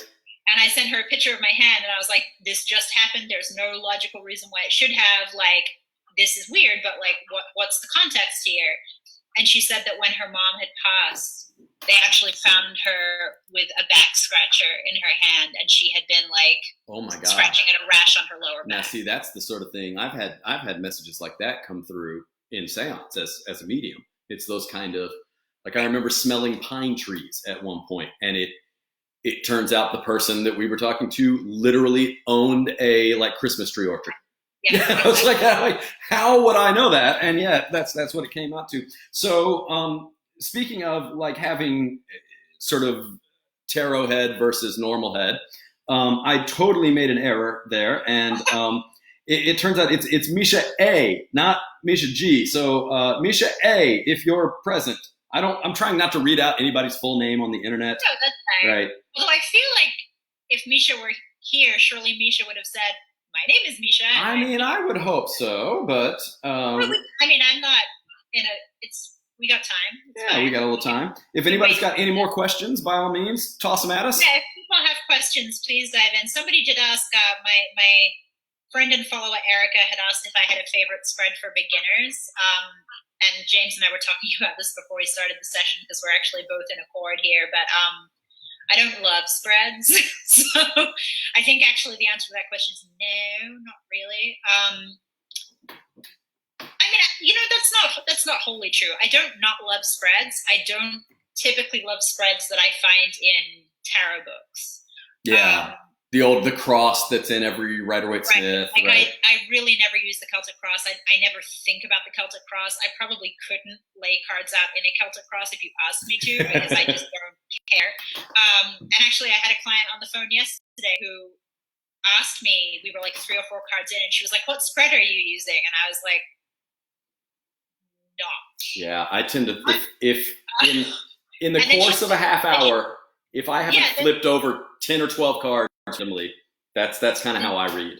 And then she said, well, I was going to ask you to use the Celtic cross, and I was so thankful that we had by this point moved on, because I would have had to tell her, like, I don't even remember what the Celtic, right? Sorry. But in terms of beginners, and James and I had talked about this, I think spreads can be useful to like learn how to read cards in concert with each other, to learn how to look at the full picture and things like that. So I would encourage any beginner just to kind of do a bunch of research, basically go on Pinterest, go on Instagram, look up some spreads. Readers like myself and all sorts of readers on Instagram often make their own spreads, and they'll upload little like images for you to look at and tell you what they mean. And just find one that you vibe with. You're going to find different spreads for different situations too. I do have a spread that I devised myself that I use for relationship readings. And that spread is 1 column of cards to represent the other person, 1 column of cards to represent you, and then a center column that represents the connective tissue of the relationship. Sure. And so that's one that I do use pretty often.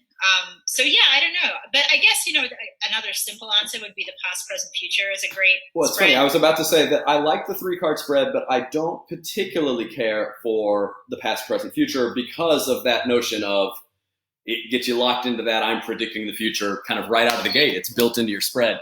So I like the same 3 cards, but I tend to assign questions to each one of them. And my sort of go-to questions, I actually was taught by somebody who I think is also watching our live feed tonight. So if Christina is around, hello, I learned this from you, but it's the what is important, what am I missing, what should I release? Right. And what I like about those sort of open-ended questions is that then when the card comes up, it's almost like you've started a conversation. You know now what you're thinking about as you're trying to interpret those archetypes and those images. Whereas sometimes if I just go future and you flip over the card and again, it's death. Yeah. Like how do you, it's so much harder to try to spin that in a way that doesn't freak your person out, that explains to them very quickly that doesn't mean literal death, et cetera, et cetera, et cetera. So with 2 more questions. Oh yeah, please go ahead, and then we'll get to our reading because Misha is here. She is definitely here. She says so. Yeah. We'll answer these real quick. So Michaela, my friend Michaela, said, if you use a card in a ritual or spell, how do you dismantle the spell safely and return the card to your deck? That's a great question. But I think my personal take on that would be, I don't want to say that I've never used cards in spells, but I think typically when I do, like I certainly have cards on my altar, like specific cards, but it usually then becomes an incomplete deck. Exactly. I was about to say that I have decks that I definitely do have on certain voodoo altars and shrines and things like that, and that I would work with. But once I've put, especially for me, I guess as a voodooist, once I put an object onto an altar to a spirit, that object doesn't belong to me anymore. It belongs to that particular spirit. And so it would be, at the very least, rude, disrespectful to take it back, put it back into a deck, and then read for somebody off of that. So, right. And I mean, of course, like altars and spells are a little bit different, but I feel like if you were using a card in a working or in a spell, so much of the energy of what you're doing in that ritual or spell is then going to be charged into that card. And while you certainly perhaps could cleanse the card again and get rid of that energy and return it to your deck, like I'm not sure why you would want to, I guess. And I mean, I know decks are expensive and you don't always have the luxury of being like, well, now this is a deck I don't use.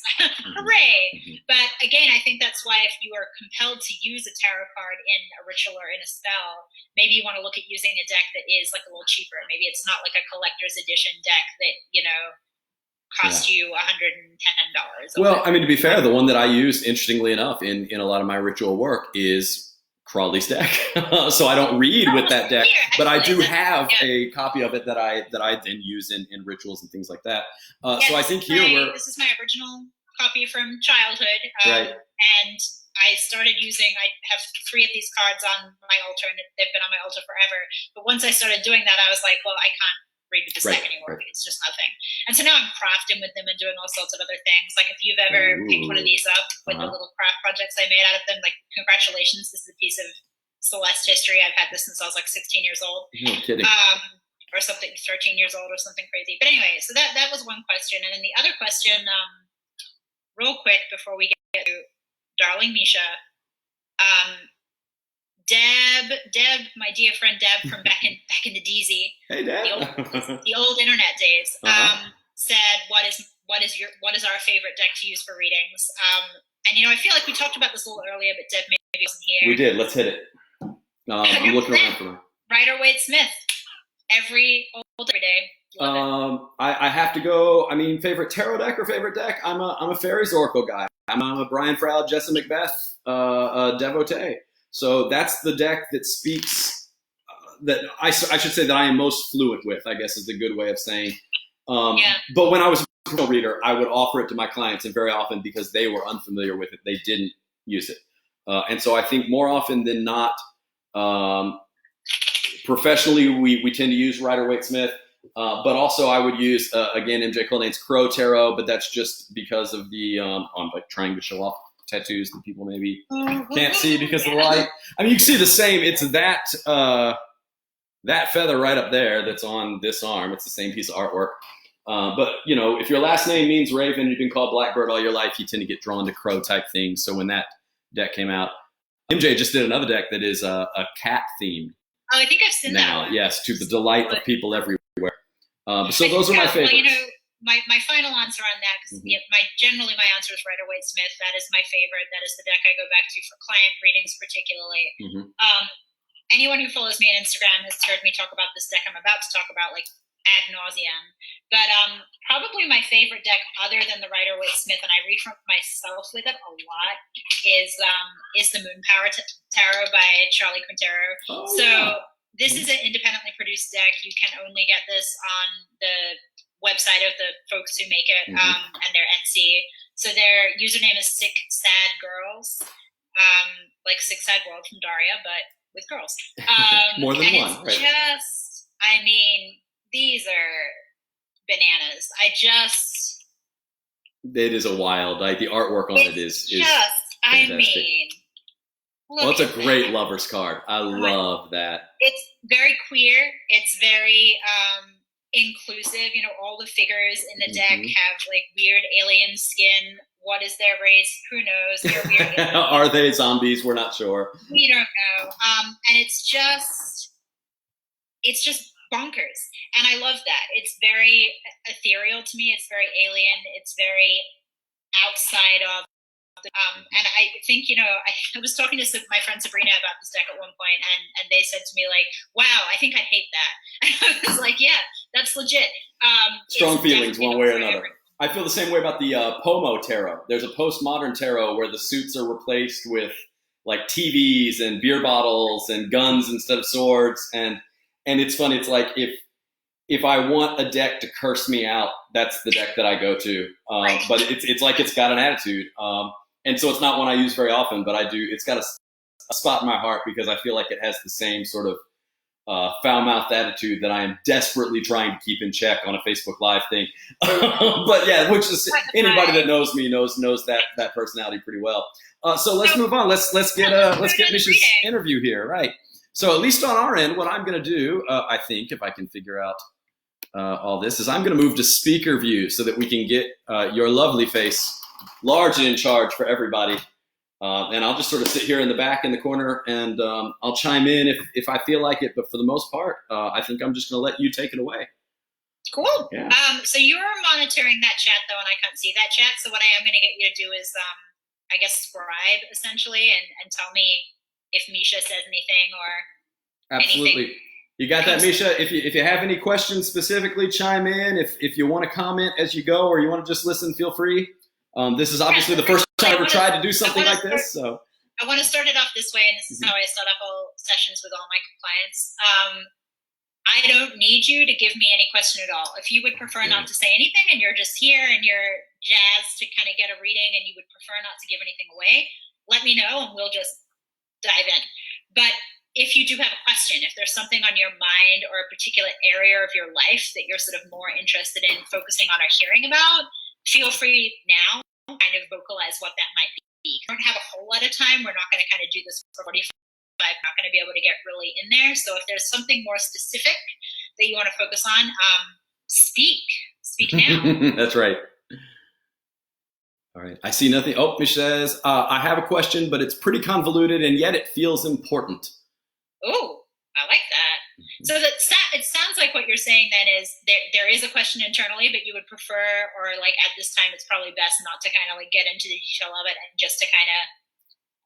Well, the paranormal investigator in me wants to say, well, if she's got a question and you've got a reading, let's hit it and see if they line up, right? I'm into it. Yeah. I need to say it too because I do readings via Zoom and so forth these days a lot for clients, but I haven't done one like in this context before, like with an audience. It's weird. It is. It gets a little strange, right? And although James did warn me ahead of time that we were going to make this a component, none of this is pre-rehearsed. This is not crossing over with John Edward. We don't have like an audience. That's right. I did ask actually. I was like, "Is this a thing that you're going to like plant someone? That's weird. I don't want to do that." So this is totally off the cuff. I don't know Misha as far as I know. So I don't think you do, right? I can't even see what Misha's saying right now because we're in different. We are in different Facebook Live events and this is cross-posted. So this will be fun. It's a fun experiment, y'all. So I have the question on my end. I can give it to you, or we can read and then see if it connects. Why don't we do it this way? Why don't we pull like one or two cards and I'll start, and then you can check in with Misha, and we can take it from there. Does that make sense? That makes perfect sense. Kind of blind? Yep. Okay, take it away. Cool.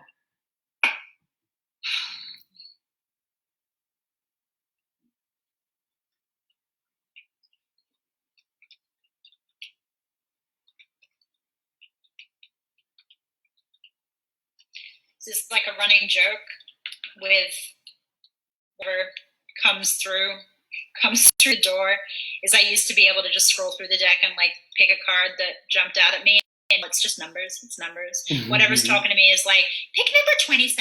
Pick card number 27. I'm like, I have to count down to 27, right? Right, and like I'm not good with numbers, so it's a nightmare to be honest with you. But anyway, we're gonna do it that way. All right, let's try it.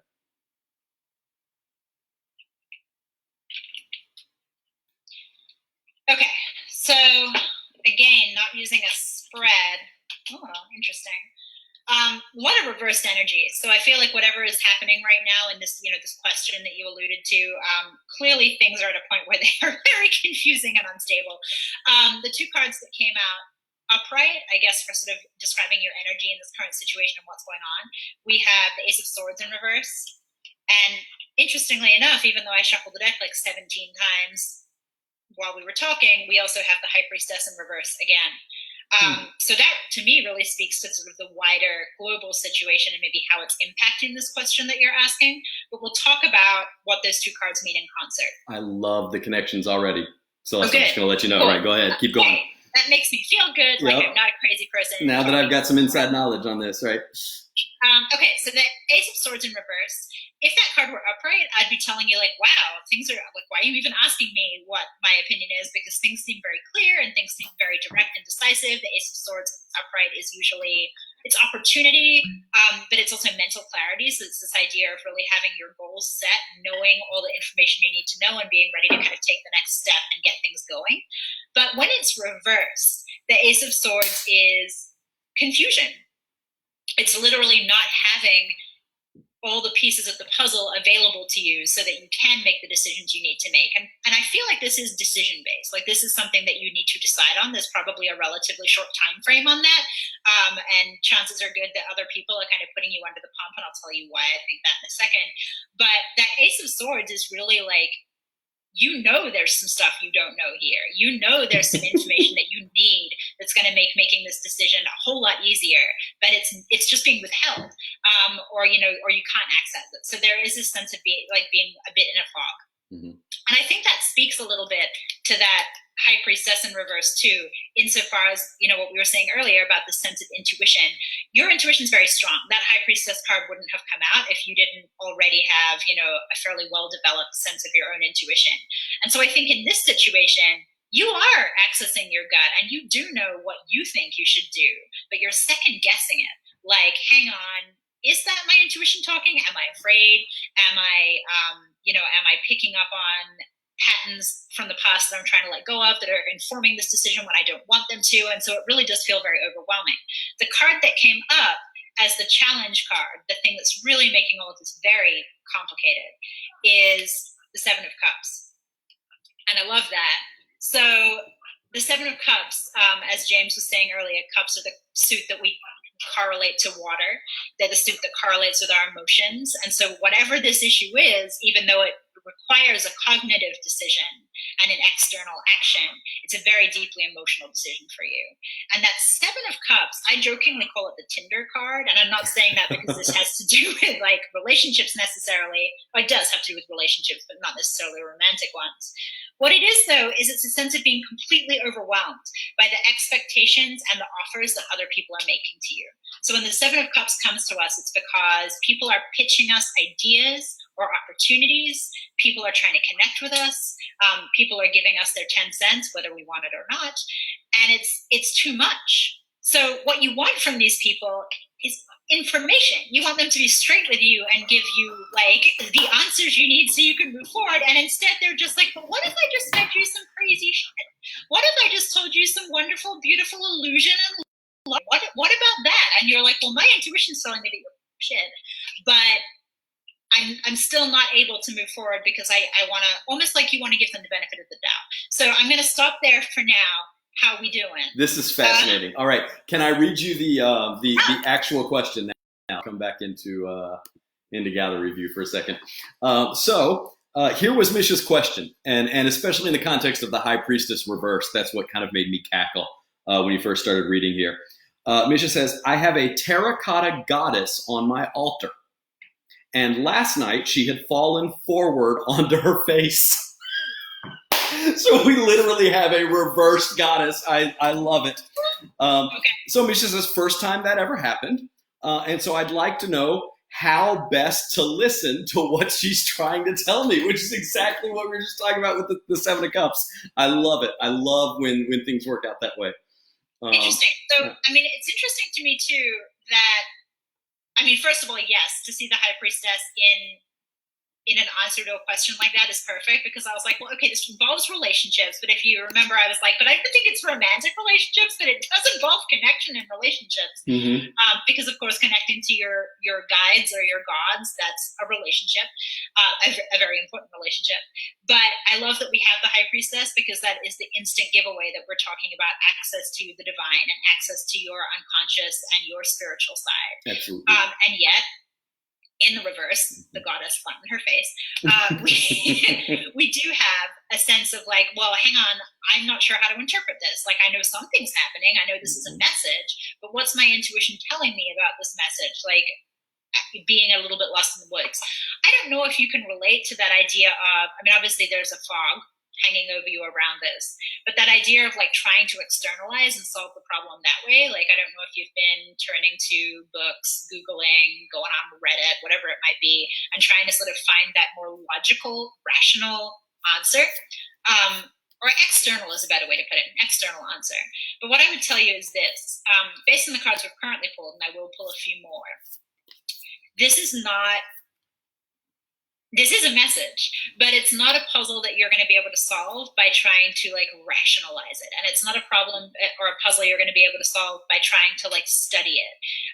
Even if you come across people like myself or James or other people who are spiritual and you try and get them to kind of tell you the answer, they're pretty much just going to be like, I don't know, nothing like that's really ever happened to me. And that's why, you know, the logicking it out or the studying it out, not the route to take here. The route to take here is to access. I mean, basically, to me, it's like the goddess is trying to open the door for you. She's kind of like, look, I've been here. I've been trying to connect with you. I've been trying to send you a message of some kind, and somehow it's not quite been coming through, or it's not been received.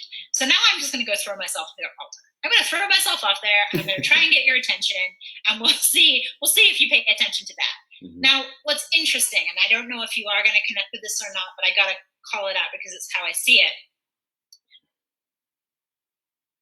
While there is probably a message from that particular deity in the mix here, and that was potentially, what physically moved that statue, this tells me that you've got a whole lot more than just that deity trying to come through.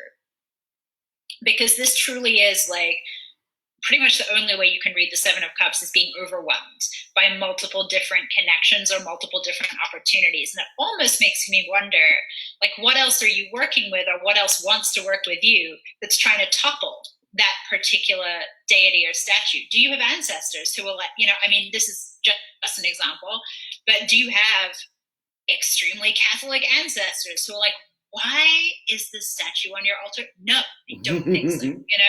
Do you have another deity in there who's like, okay, but make time for me too, because you haven't given me any offerings in a while, and flipping you the bird. So I'm going to pull one or two more cards to see if I can get a sort of received message about what this might be trying to tell you. Yeah, it would be amazing. Yeah, let's see. Also, I'm picturing like a very specific kind of goddess statue, and it's probably not accurate, but when you read that question out, what I was picturing was like the real quintessential like fertility goddess figure, like the big time. I want to show you I'm holding one card, which is a Fairies Oracle card, because I couldn't help but pull a card for like we do. And so I pulled one from the Fairies Oracle, so not a tarot card, not anything else, but if you ever want to see Celeste cackle, I think live on camera, this would be a good one. So the card I drew, Misha and Celeste, is the Green Woman. So, and again, I don't have any idea what that might signify, but she is definitely a goddess figure. Celeste and I have bonded over Hellier, and there's lots of Green Man and Green Woman energy in that series as well. So that's even close really to us. Funny synchronicity on multiple levels. Absolutely, but what a good. So I have a feeling this might be the kind of goddess energy we're talking about. But by all means, if you've got a message, really let's draw a card and see. Really old and really like I said, like what I was picturing was that quintessential like fertility Earth. Mm-hmm. We're not talking here about necessarily Diana, I don't think, or like Persephone. We're talking about something very big, very old, and very exactly. Yeah, right. Exactly. So the cards that came for what could this message be? Like what is trying to come across here? And like I said, I think there are actually multiple things that are trying to be said and come across, and a lot of those things will be revealed to you through the unconscious. Pay attention to your dreams tonight, big time. Like listen to that, whatever it is, even if you have a crazy dream that you think doesn't connect at all about Pez or something, pay attention. Something's trying to come through. But the two cards that came up, Hanged Man. My card. There you go. And the Five of Cups reversed. Now that's an interesting one. So to me, we're dealing here. We've got a major arcana card and a minor arcana card. We've got very potent energy with the Hanged Man. The Hanged Man links back to the story of Odin. It's this idea of stepping out of time, stepping out of reality, stepping out of your day-to-day concerns, and making yourself uncomfortable in order to learn something deeper and something transcendental. So the Hanged Man is, it's a part of the rebirth cycle, but you're not quite at the rebirth pot yet. You're not quite at that part of this spiritual process working with this deity where you're ready to kind of level up. You're in the process where your goddess or whoever you're working with is like, okay, but are you ready to get in the weeds? Are you ready to fall flat on your face? Are you ready to make mistakes? Are you ready to confront your shadow? Can you stand to hang upside down? Because I'm telling you what, like, even though the Hanged Man obviously is not like, he's not lynched, nothing icky is going on there, but hanging upside down from your foot for like a long period of time, still not super comfortable, right? So you have to be willing at this stage of your practice to be uncomfortable. You have to be willing to look at things from another perspective and put yourself through the ringer a little bit and do that shadow work. And that's linking back to the more sort of mundane answer, which is that Five of Cups reverse. So the Five of Cups talks about lust. And it is one of the cards that is a little bit sadder and grimmer. it talks about what happens in the grieving process, or what happens emotionally for us when we become very fixated on what's not working, what's been lost, what we aren't doing correctly, anything that we, any kind of emotional failure or emotional loss. However, in that Five of Cups card, behind the figure, right, you've got those two standing cups. And that's really the deeper message in the card. We could just say, well, this is grief, bad things have happened, you've had a hard time recently, I'm sure all those things are true. But really what we're looking at here is you still have opportunity, you still have connection. And we are talking about a spiritual issue here. And so I wonder if this speaks to the frustration you might have been feeling with your process, with your practice, whether you've hit a bit of a wall and you're like, why am I not getting the banana streams everyone else is getting? Or why am I not getting this beautiful, fulfilled feeling that other practitioners talk about? I'm frustrated. I'm pissed off. Understandable. The Five of Cups is telling you, particularly in reverse, okay, you've wallowed enough. Stop it. The grieving, the frustration, the emotional drain, all of those things are really real. And I wouldn't ever tell you that they're invalid. But in the reverse, this card really is the get over it card. It's the, okay, you're focusing on the wrong things. Wow. And you've got to do this. You've got to step out of the comfort zone. You've got to push yourself further. You've got to be willing to be a little bit uncomfortable in order for you to turn around and see what is being offered. And I think if you don't, statues are going to continue to throw themselves forcibly on the world. Absolutely. Basically. So this has been fascinating to me. I know this is a first experience really for both of us, trying to do these ones on air. But what independent verification we've just seen, because again, what I can see on the comment thread and what everybody on my side at least can see on the comment thread. And I want to reiterate to everybody watching, Celeste does not have access to that. You're watching it on your Tarot by Celeste page, which has a different comment stream. And so we're kind of reporting to each other. So this is wild. So what Misha said in reply was, she says she totally connects. She said there's a person in her world, her daughter, who always tells her exactly what she sees and feels. She says she wants to listen to her, but she saw a babalao in Cuba, and a babalao, for those of you that might not know, is sort of the Santeria version of a voodoo priest or a voodoo priest. It's kind of involved in that Afro Caribbean diasporic religions, right? So a holy man, right? I want to listen to her daughter, but this holy man in Cuba told Misha to try and forgive her mother and listen to her in the other world to let her help. And I mean, what a spot on, stepping out of your comfort zone, talking about looking at loss, but then looking at the lessons and the value that is left behind. It's just, it's well, and ancestors beautiful. Too, because that was like, I didn't know what the connection was there, but I was like, well, why am I seeing someone who might be annoyed with you working with this deity? Why am I seeing someone who, maybe there's two things going on here. One is, yes, you've got guides coming through, but one is you've got ancestors coming through who maybe are a little bit irked at how you're going about this. Who knows? So, right? Yeah. She also says, she says, I will pay attention to my dreams. Thank you. I feel like gravitating toward people in my life who are comfortable moving between the worlds. And certainly, yeah, that's perfect. Yeah, that's a hangman vibe too, for sure. Absolutely. The hangman is not one way or the other way. He's literally suspended. And, if you go back to that story of Odin on the world tree, right? I'm going to pronounce this incorrectly, but Yggdrasil. That's pretty close, yeah. Is that correct? Close enough for this little podcast. Close enough. But yeah, this idea of stepping out of everything and being in that liminal space, and trying to find your balance there, which is not easy. And I think if you're doing that by, again, trying to connect with people who are doing that work also, or in that liminal space along with you, that's a good way to do it. Again, you can't rely on just what they're going to tell you, because everybody's on their different path and everyone's going to have different shit going on. So finding your group and your comfort zone there is good, right? But they're not going to be able to answer these questions in a way that is 100% true for you or satisfying for you. It's gotta come from that reversed High Priestess, deep down in there. Deep down. That's the deepest. And High Priestess, we should point out, at its most archetypal, is all about motherhood. It's literally the divine feminine. The card itself has feminine sort of overtones, and there's a little Georgia O'Keeffe going on in there, but Absolutely. So that's wild. Julia Rios commented, "This was awesome," and I wholeheartedly agree. Sometimes you kind of don't know what these experiments are gonna show until you try them. But that was so cool. So, Misha, thank you so much for being our Misha, that was guinea really pig. rad. Thank you. Yeah. I don't get to do it in that way often, where like I really don't have any immediate feedback. Yeah, it's like a double blind almost, right? Where we can see the questions, but you can't, and so we can see how it relates even when you don't. That was a really neat way of doing it. Even as a reader, I've never tried something like that before. I'm really impressed with how that worked out. So we're coming up on the end of our 2 hours. It does fly, I find, every time.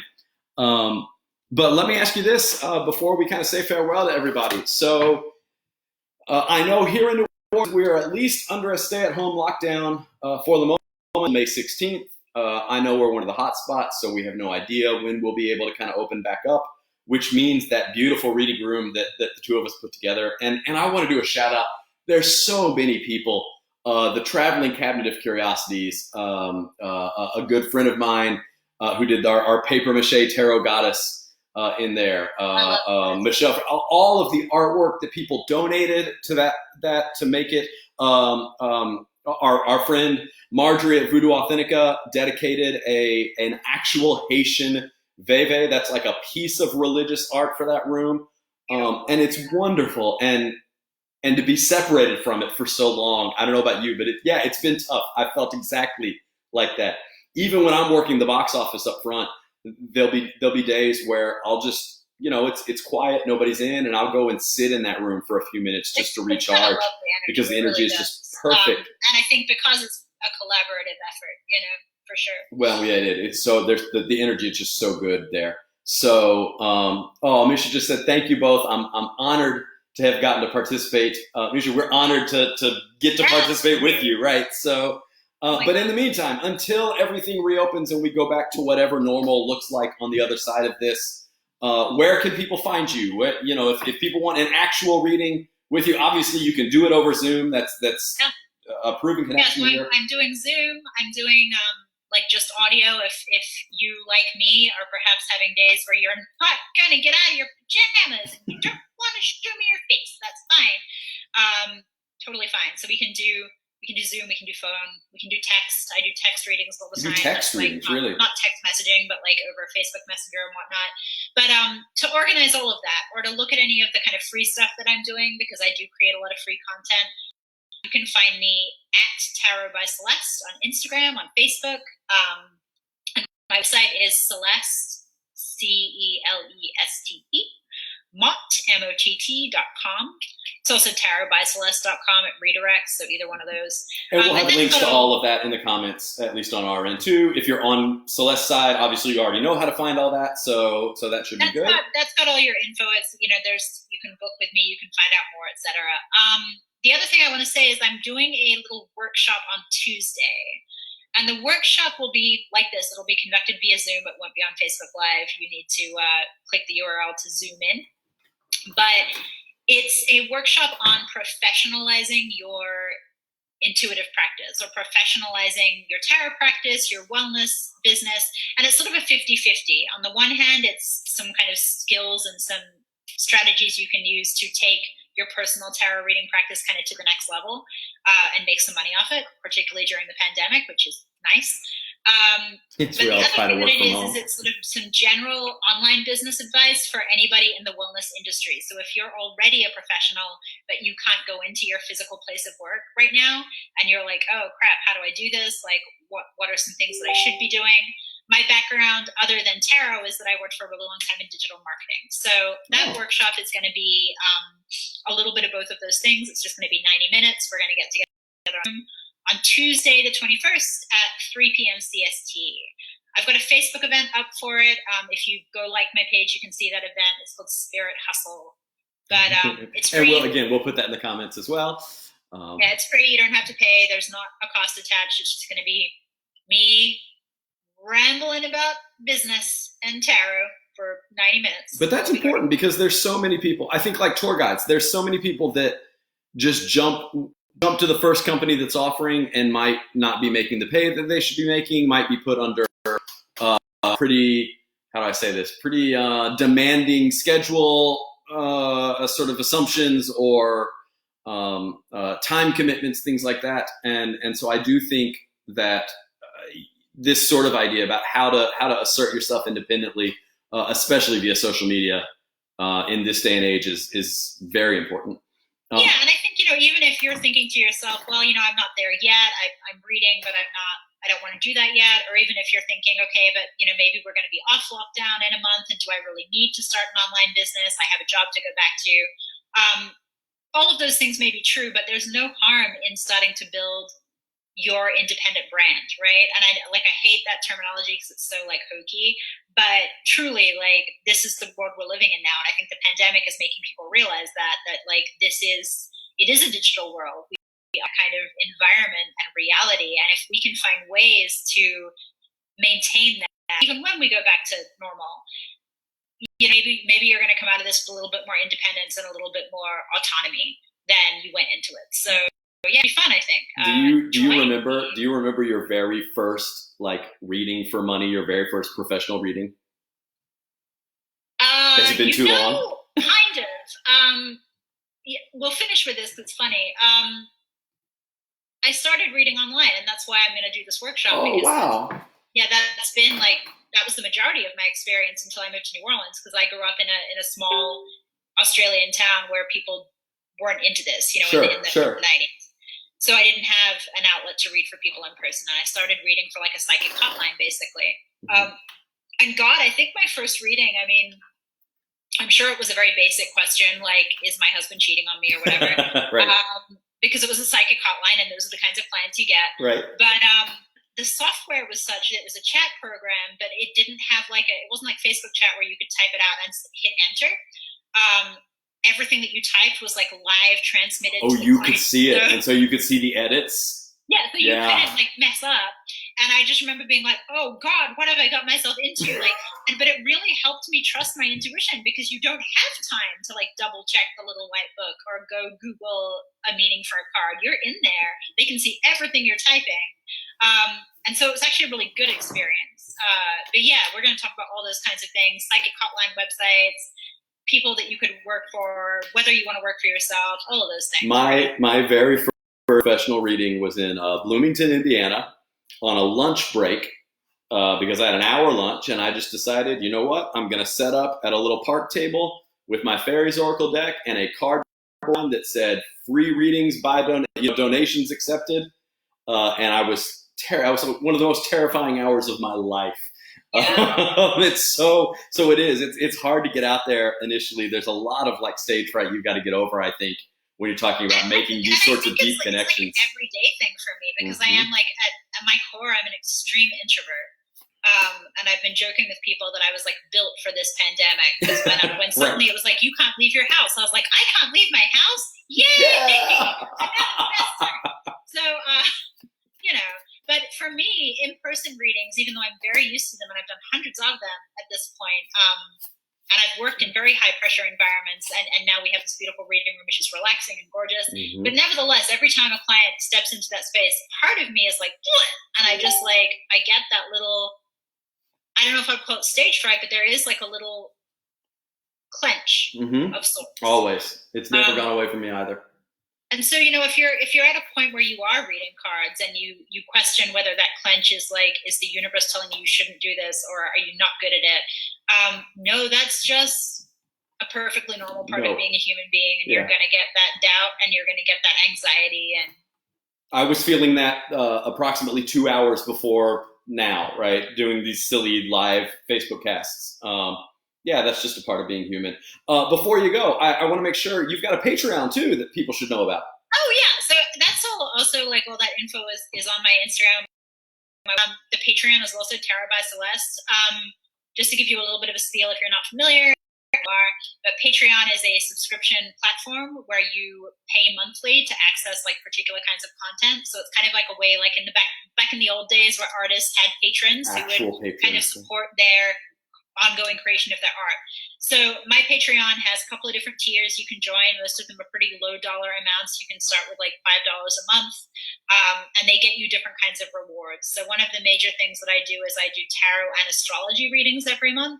I also have, initially I was making YouTube videos, and that was the point of the Patreon, was to support that. I've since actually stopped focusing on that so much because I hate YouTube, it turns out. I got to be blunt with you. It's not for me. Well, and you do so much reading work now. I mean, yeah, there's too much other work, and also like YouTube is such a slow burn, and I've built myself so heavily on other platforms that starting from scratch on YouTube is just like a goddamn nightmare.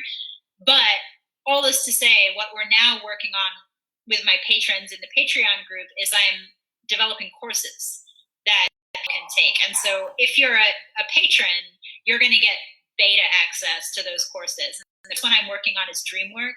So if you like dreams and you Misha, like we're talking to you, Misha. No, right. And you want to know about how that intersects with spiritual practice and magical practice, that's the first course that I'm currently researching and working on. And it's going to be practical. We're going to do like little routines and workshops together. It's going to be really cool. So join me on the Patreon. Please, absolutely. And then over here, again, thanks for everybody that showed up. If you come back next Friday, I think we're going to have guest T.C. Elliott, who's another tour guide here in New Orleans, who wrote a book called Axes of Evil. And that's not axis like the terrorist country. It is axes, like what you chop things with. It's all about the Axeman of New Orleans. So yeah, I'm about to say, if you know anything about me or about the ghost stories, obviously the Axeman is a huge interest of mine. TC thinks he has tracked down a likely culprit, and this book talks about it. And it will be, I will say, it is much like Jack the Ripper in that I don't think we'll ever have a 100% positive ID on the identity of the Axeman, but I will see TC makes a really, really good argument. So we're going to have him on next week. We're going to talk all about the Axeman, the serial killer, the Jack the Ripper of New Orleans. So lots of good talk there. As always, if you've got any questions, comments, we'll answer them next time. Other than that, please visit Tarot by Celeste. Check her out. Lord knows we auction in this time. And then come back to No Secret Stores, and you can get the Ghost Pack or so many other things that are out right now. And otherwise, we'll see you next Friday. So before we take off, Celeste, I'll give it to you. Any final words for our audience tonight? Thank you for showing up and being here. This was actually super fun. It's nice for me to have a reason to put on clothes and makeup today. So at least from the waist up, right? I'm not making any promises on what's the waist down. Yeah, nobody's ever seeing that in this video. So mystery. It could be a tutu. You never know. I think my parting comments are just, whatever you're doing right now, wherever you're at, and however you're dealing, just be kind. Like that's the number one thing that people need to focus on right now. Absolutely. This is not a time for being at each other's throats and tearing each other down. It's a waste of your energy apart from anything else. Just try and be kind. Step away from the Facebook comments. Right. Yeah, absolutely. No, I totally agree. Well, as always, Celeste Mott, thank you so much for joining us. So happy to see you even at this distance. And everybody that joined in, thank y'all so much for spending a couple hours with us. Thanks, you guys. Yeah, and we'll say our farewells, and hopefully we'll see you next week. Stay safe, stay healthy, and we'll see you soon. Bye, y'all. Cheers. Ended. Right, ended live video.